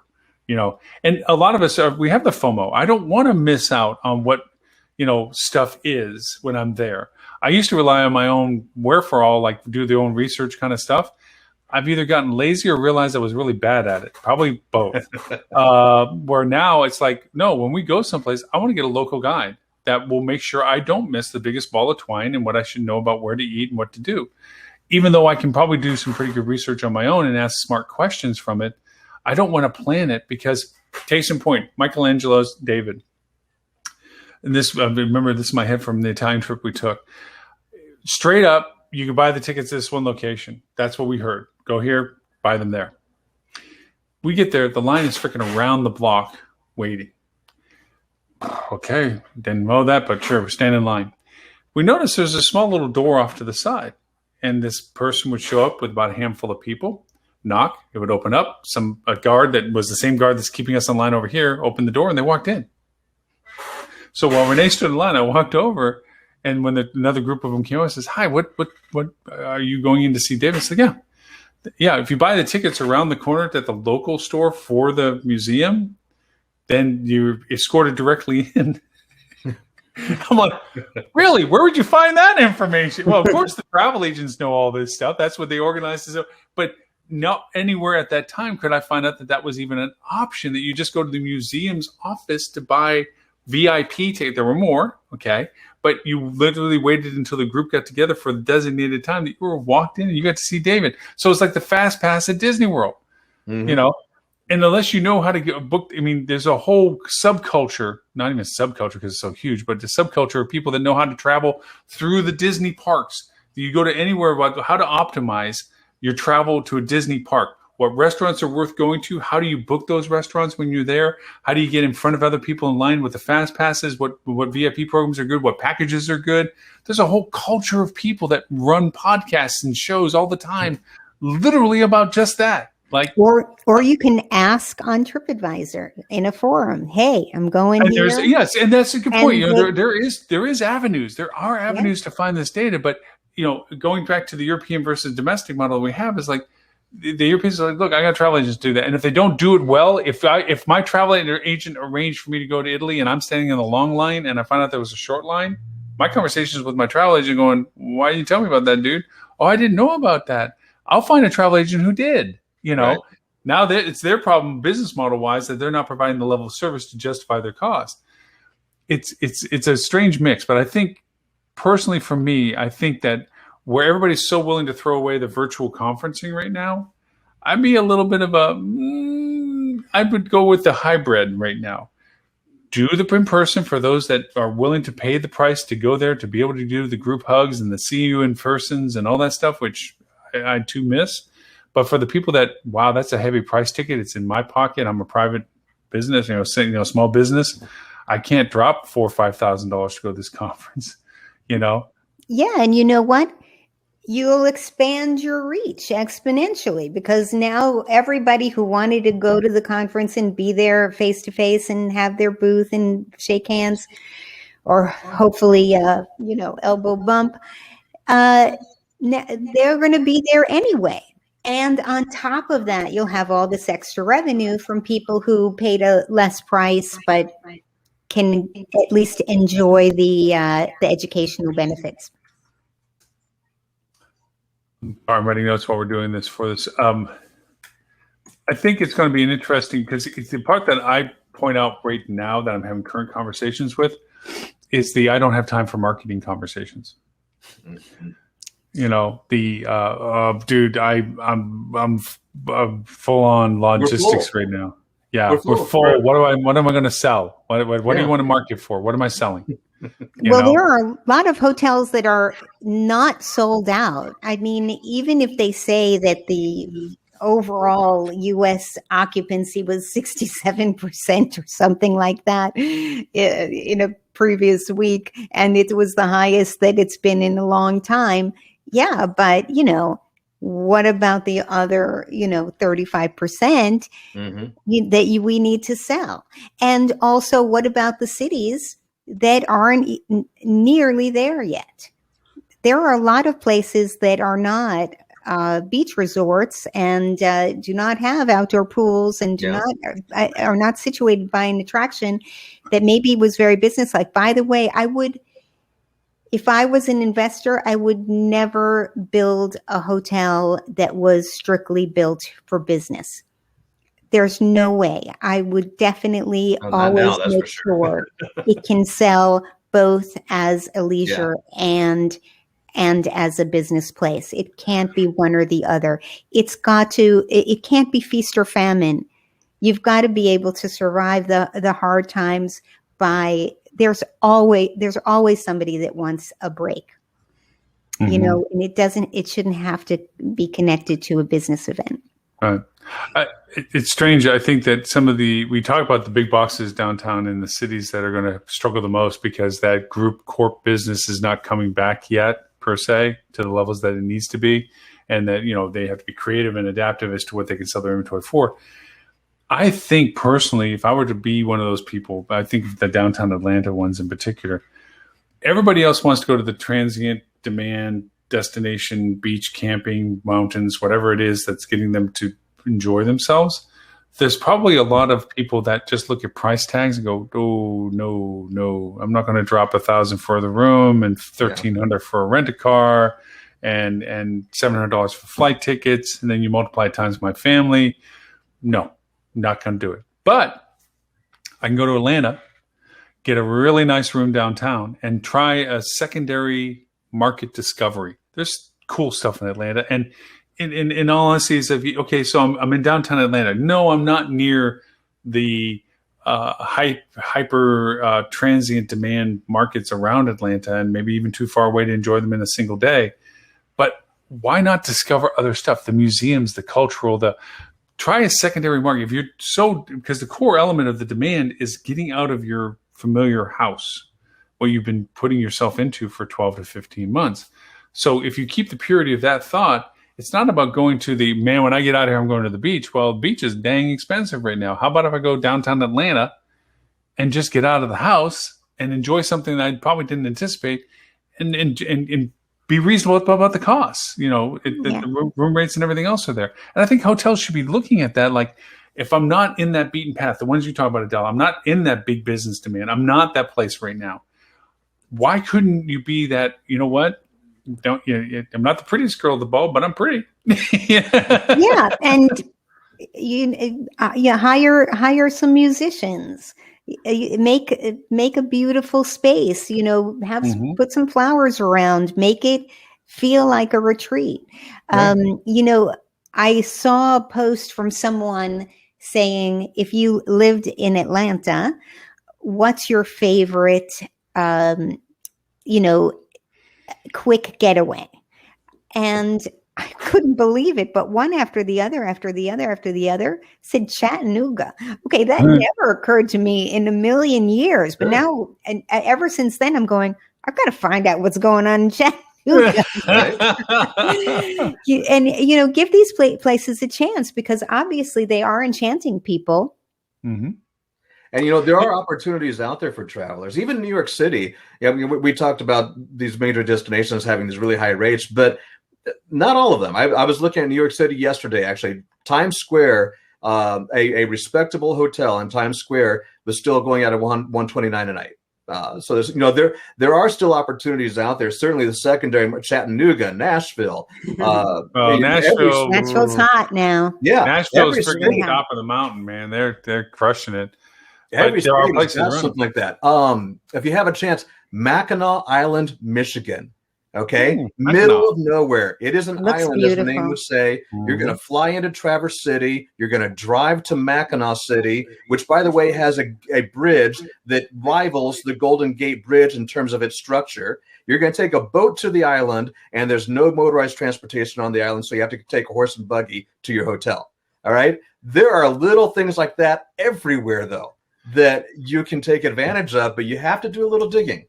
So here's a perfect example of exactly what you're saying about that I didn't think about. So I have a lot of hotels in Indianapolis as a client, and we're really digging down into variations of what people travel for and what they do. And a lot of the functionality is superficial, like, we have airport travel, we have downtown travel, we have conference travel, we have certain functional things, Indianapolis 500 race, the basketball finals, and so forth and so on, the NCAA stuff and things. Those are draw markers. Those are benchmark ones. But we were talking about seasonality of laying things down, like I call putting something in the breech of the gun kind of stuff. When you're ready to shoot, you have something to shoot with, like when the weather changes and it gets cold, what do you offer, kind of things.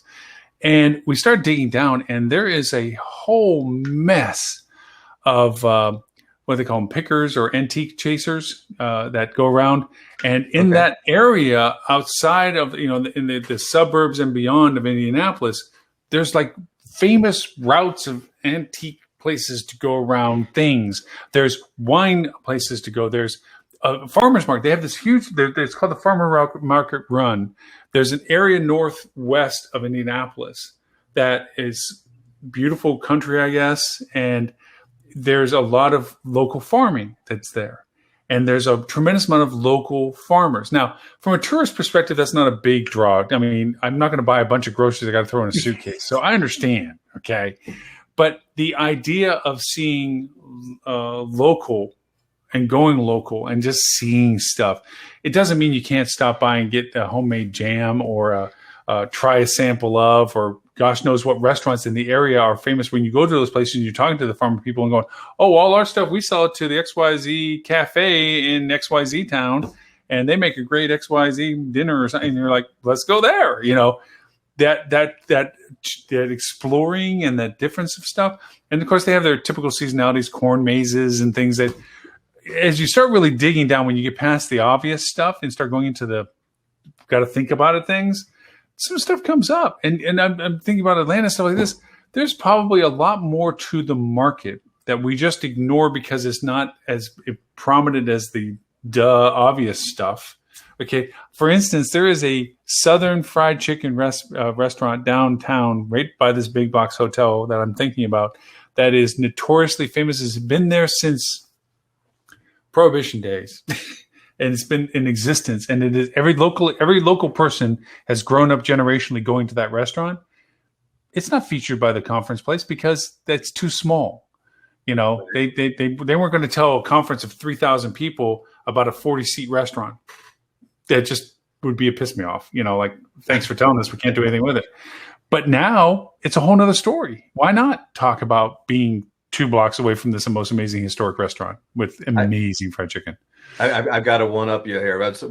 One time I was in Atlanta, actually Buckhead, Atlanta, so one of the suburbs. Yep, beautiful place. And I don't know if it's still there. I should probably look before I say this, but had the opportunity to go to this place called Dante's Down the Hatch. And so you go into this building, you actually go into the basement. It's down below, it's in the basement. Once you get down there, you discover that there's a river, or kind of a moat. It's actually more like a moat. And you have to cross over the moat to get into the restaurant seating area. And you notice there's alligators down in the moat. And it's a fondue restaurant then that's inside of it. So you got this river with alligators. You cross over and say, oh my gosh, I never would have found that place. Right? But it was just the most amazing place. And we can find things like that. That's the fun stuff. That's the stuff that hoteliers and restaurateurs need to realize, that sharing that type of content. And to your point, that restaurant website could probably been a great website, but I would not know to look for that website. Right. So you need that collaborative community thing that says, well, what hotels in that area should be talking about the fact that they're near that restaurant? And how are they getting that message out? And more importantly, one step up, what's the chamber doing about it? And then one step up, what's the Tourist Development Council doing about that? And the CVB, how are they all talking to each other? I know which since we're talking bad about Stuart since he's not here because he's now that big wig over in Myrtle Beach, is what are they offering? What do they come with hat in hand saying, I know you're a small restaurant and I'm a big important CVB. What can I do for you? How can I bring business to you? I know Stuart does that. I know he's probably the best that I know personally, that he'll be that person that does it. But there's a lot of CVBs that are like, unless you're the big anchor hotel in my destination, I'm not really worried about being nice to you. Well, you always talk to the bellman or woman, bell person, whatever we want to call it. That's the person who knows where to find these things. Yeah. Actually, anybody in the hotel has opportunities to recommend places nearby. And this kind of conversation actually came up a bit on the Clubhouse this morning.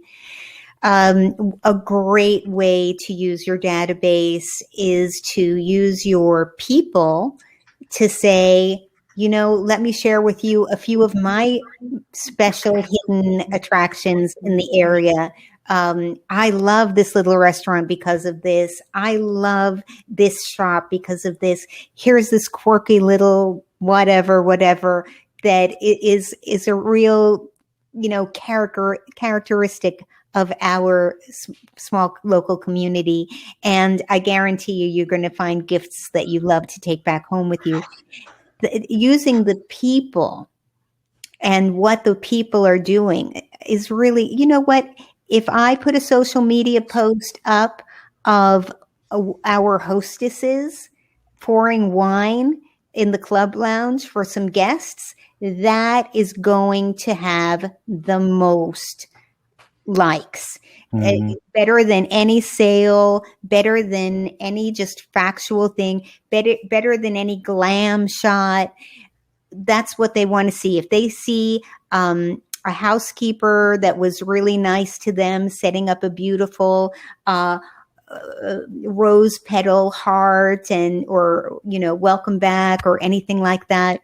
If I take a picture of that smiling lady, she's going to get a lot of likes. Mm-hmm. Much more than the very fancy social media posts. And it goes a lot for me when I travel, just personal habits. I like picking up t-shirts and polo shirts, stuff, unique stuff. And some of my most treasured t-shirts are from places that are 100% local, wouldn't know it if you weren't in the local area kind of stuff. Bars, restaurants, things. I don't know why I'm talking about fried chicken today now, but I'm hungry for it. Yeah, right. There's a place in Memphis off of Beale. Actually, it's by far off of Beale. It's better to take an Uber than it is to walk. And it's Gus's chicken. Been there since, I don't think they've cleaned the cast iron kettles that they do the chicken in since they opened in the 1930s. Famous, awesome place. Hole in the wall place. I mean, rickety screen door, walk in the place kind of stuff. Wood that's worn down because of how many people walked in. That's how, but absolutely amazing fried chicken. I got a t-shirt from there because I thought this is so cool. I get more comments from people when I wore it before and say, give me the Gus's, because it's like everybody that knows it knows it. And those kind of places, that t-shirts from little bars here and stuff like this that I have, that's mine. And it's a missed component for so many people. They throw out swag on these places and it's generic stuff. Chattanooga. Okay, I can buy that online. I don't need to buy it here. I love New York. Right, but call me, the Chattanooga train station deli or something like this. Okay, I'm that, because that means it's a bragging. When I wear that t-shirt, I was there. Okay, you can't just find that stuff online. You had to have been there to buy it. I had coffee mugs with logos on it, things like stuff that you would say, what the hell? Everybody travels with everybody else, even though they're not on the trip with them, because we all tell the story of our travels. And for those people that we care about, that we're like, hey, I thought of you when I was there. I know you love fried chicken. Here's a Gus's t-shirt, which I did with a friend of mine. He told me about Gus's. He said, if you're ever in Memphis, man, we went through our review. There's Gus's chicken is amazing. I looked for it. So when I came back, I bought him a t-shirt because he likes t-shirts too. It's like, dude, here's your t-shirt. Thank you. It really was amazing. So when we get now we're able to get back together again. It's like, you wearing your Gus's shirt? Yeah, I'm wearing my Gus's shirt. We show up with our Gus's shirt. It's that storytelling stuff. Like you're talking about, Adele, is like that is just like, yeah, that's the part that is the trip that is the one that lingers. So when I go back to Memphis, dang straight, I'm going to go back to Gus's if I can. And you know what? If your restaurant or your hotel doesn't have caps, doesn't have T-shirts, doesn't have golf shirts, it's probably a really good idea. If you have people who love that experience, they want to remember it. And how fun is it for people who see that logo to say, I've been there too. And it keeps it in fresh in your mind. Or reverse. Why wouldn't you do that? Go say, oh, you stayed at that place in that city? I was thinking about going to that city. Is that a good place to stay at? You must have liked it because you got a T-shirt for it. Yeah. You know who made an entire industry out of that? Your Hard Rock hotels, right? Yeah. Hard Rock Cafe in London, Hard Rock Cafe in Paris, Hard Rock Cafe in Harley Davidson. Yeah, I have a Starbucks mug from every continent, every city. It's a bragging right. Budapest, Starbucks. Yeah, been there, got it. Yeah. That's right. Literally, the phrase "got the T-shirt for it" means something. Yeah, it is kind of funny because we did that from a post process where it's like for our resorts, and it was a good retail function for us. The post stay engagement, going da da da. By the way, did you forget anything? Now that you've left, do you want a towel with the embroidery on it of the logo?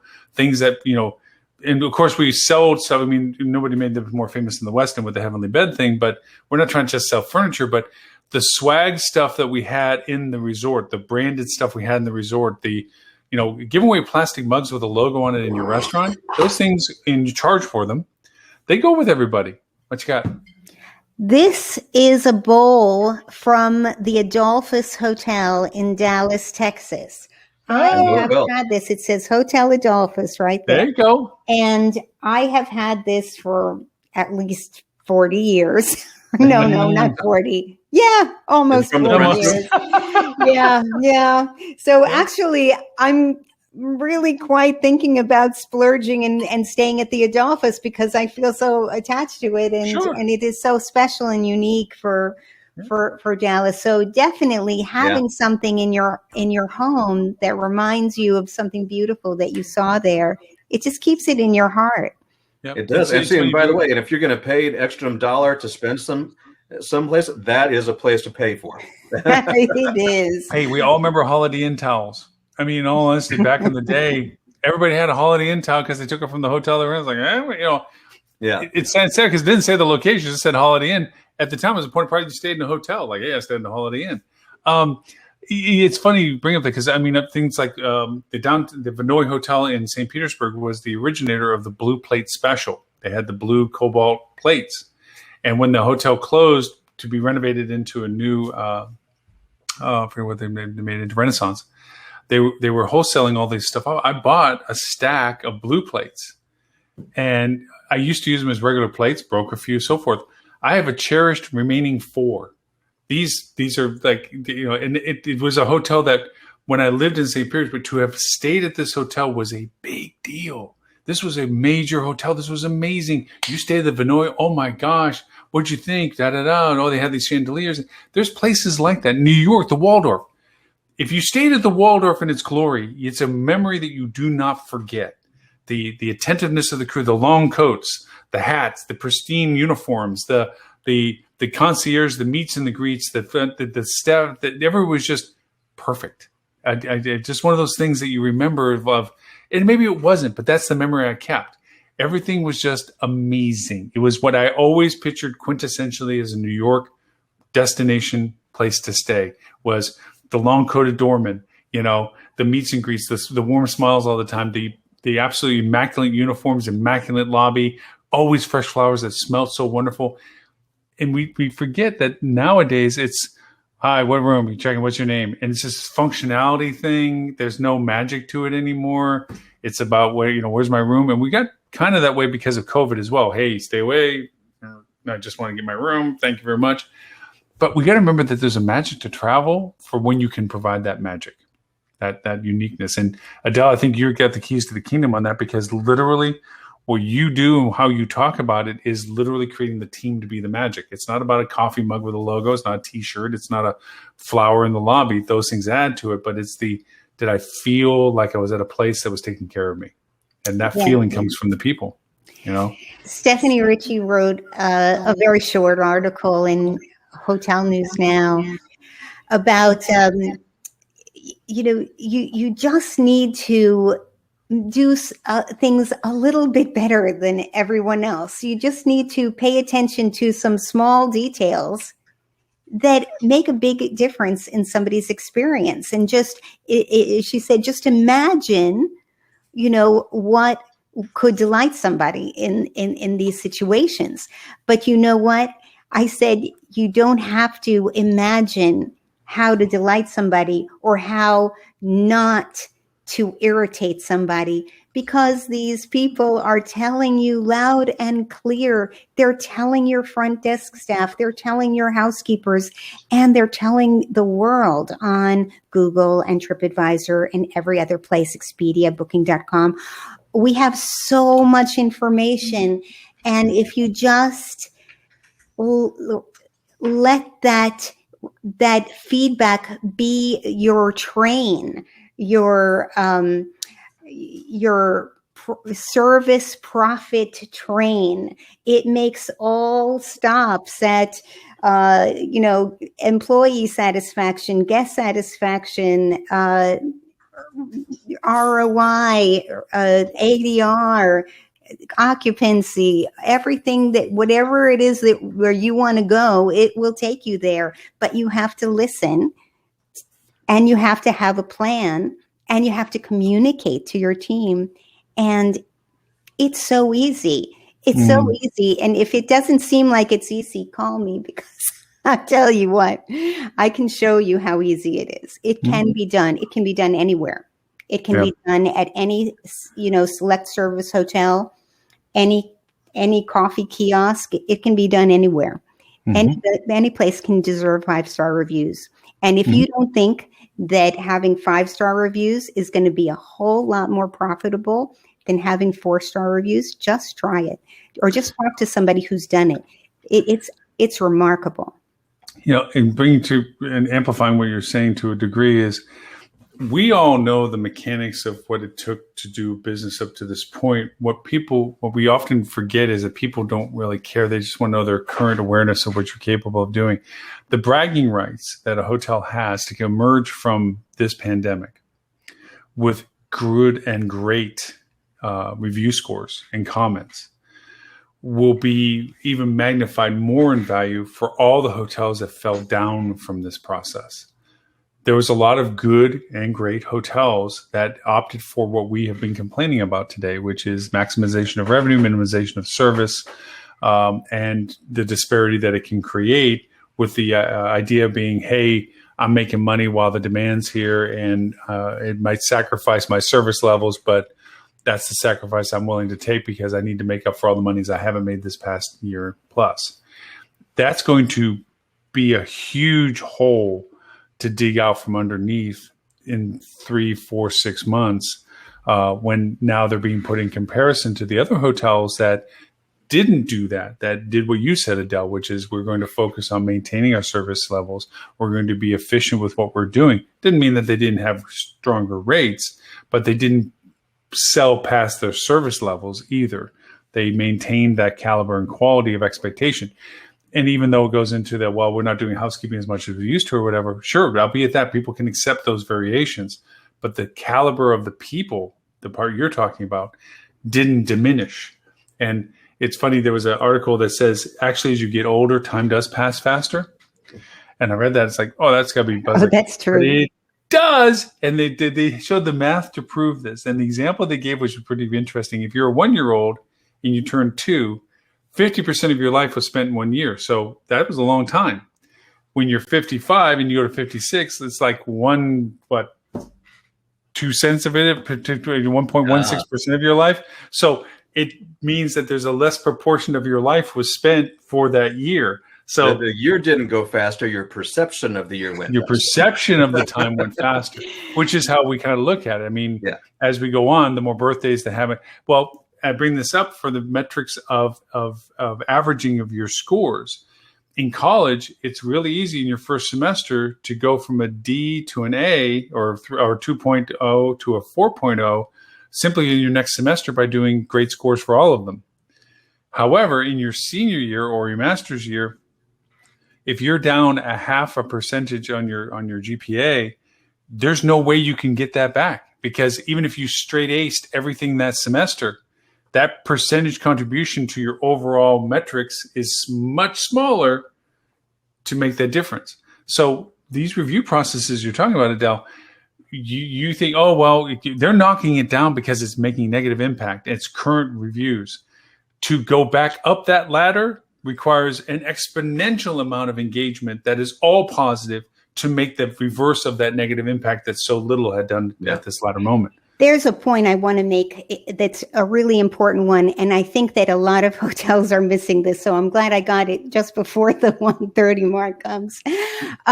Look, if you are getting 4-star reviews, if 100% of your business is 4-star reviews, you don't have any guest loyalty.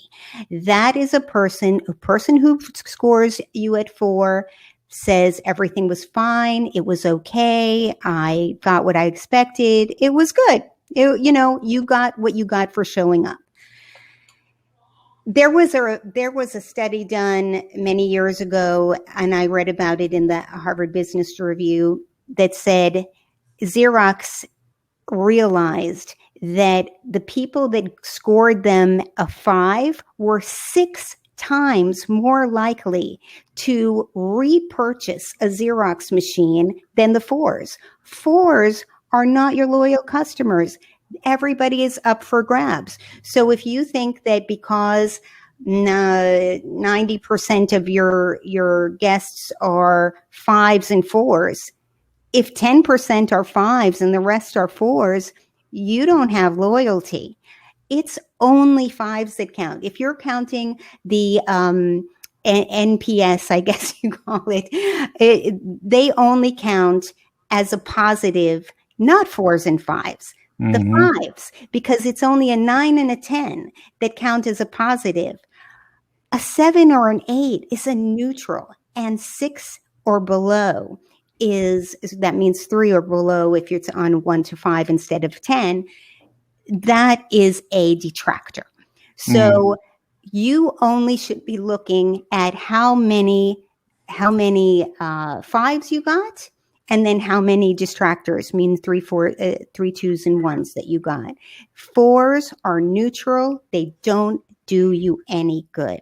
They're not your loyal customers. They're will jump. They will jump to the next new hotel. There's somebody that sends them a promotion, something that gives them extra value. Please understand that only 5-star reviews are loyal. Taking notes. Yeah, I'm putting all that in.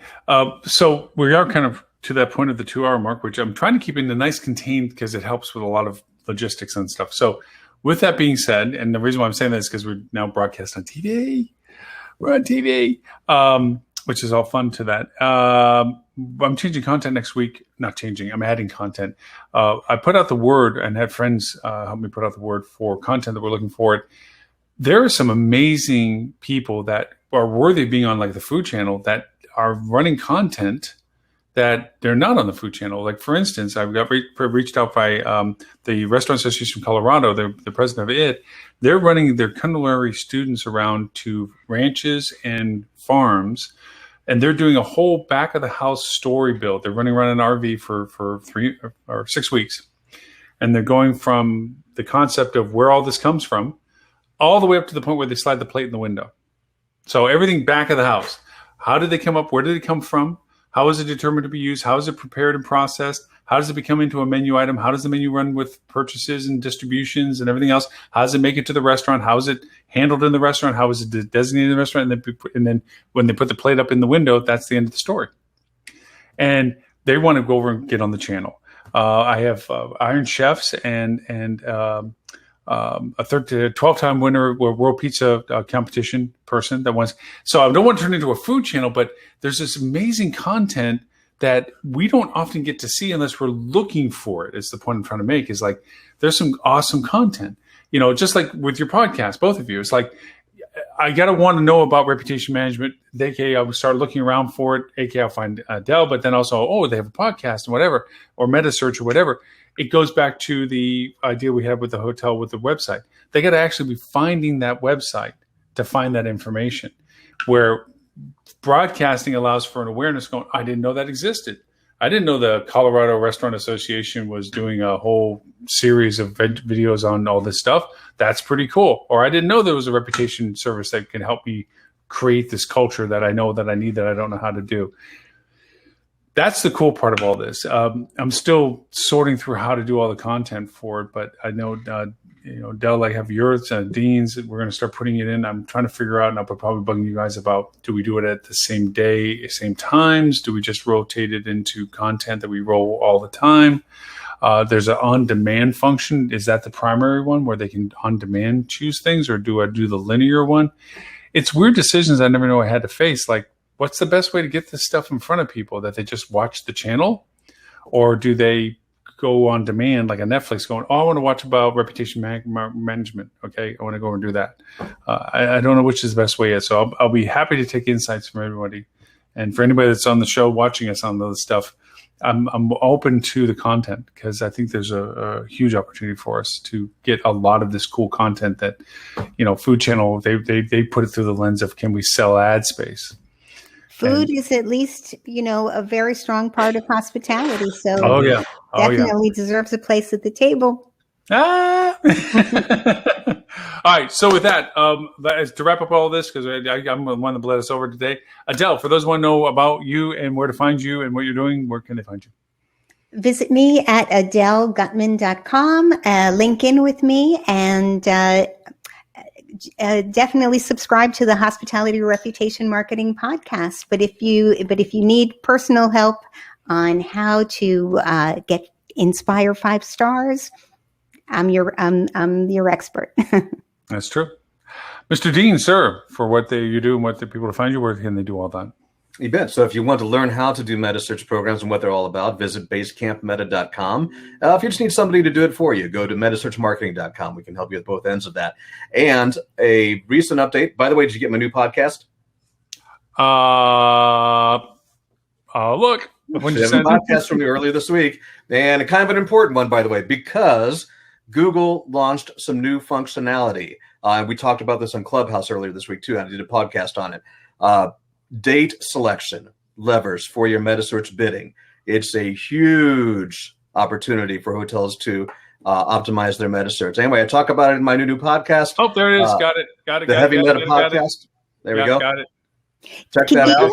Do you have a link to the HSMA certification for the meta search that you're doing?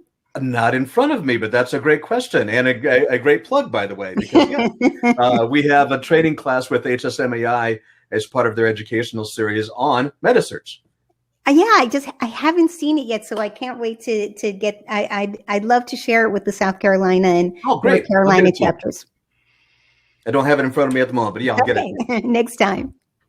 Good. Okay, well, cool. I want to wish everybody a happy Juneteenth. Yes, Juneteenth, and finally it's federal holiday. Gosh knows that's overdue.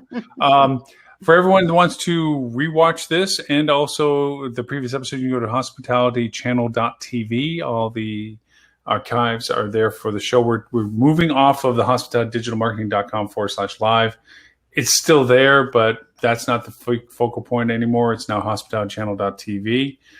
For those who want to subscribe or watch us, well, actually for free, you can always watch us on Roku, Google TV, Apple TV, Amazon Prime.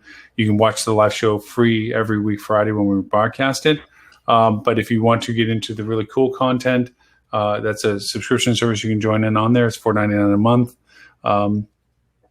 Anyway, and there's, like I said, that's actually at talktravel.tv if you want to go on the website for it. Plus, it's also an Apple and Google Play iOSs, so you can put it on your phone or iPad or anything like that. So lots of cool places to find all of our content. So with that, thank you both again, as always, privilege of your time going through all these contents and pieces and so forth. I know that we're going to be doing our Clubhouse stuff next week at noon, Monday through Thursday. I know that Ed does his 8 a.m. Monday through Friday. If you're a Clubhouse app user, you can find us at Hospitality Marketing Club there. So with that, Thank you both, as always. And for everyone else that watched us and listened to us on all the different channels today, we look forward to talking to you again next week, 11:30 a.m. Eastern on Friday for show number 307. So, bye, everybody. Thank you. Happy Father's Day. Bye. Oh, yeah. Happy Father's Day. Happy Father's Day, Dean. Thank you. Bye, everyone. Bye now.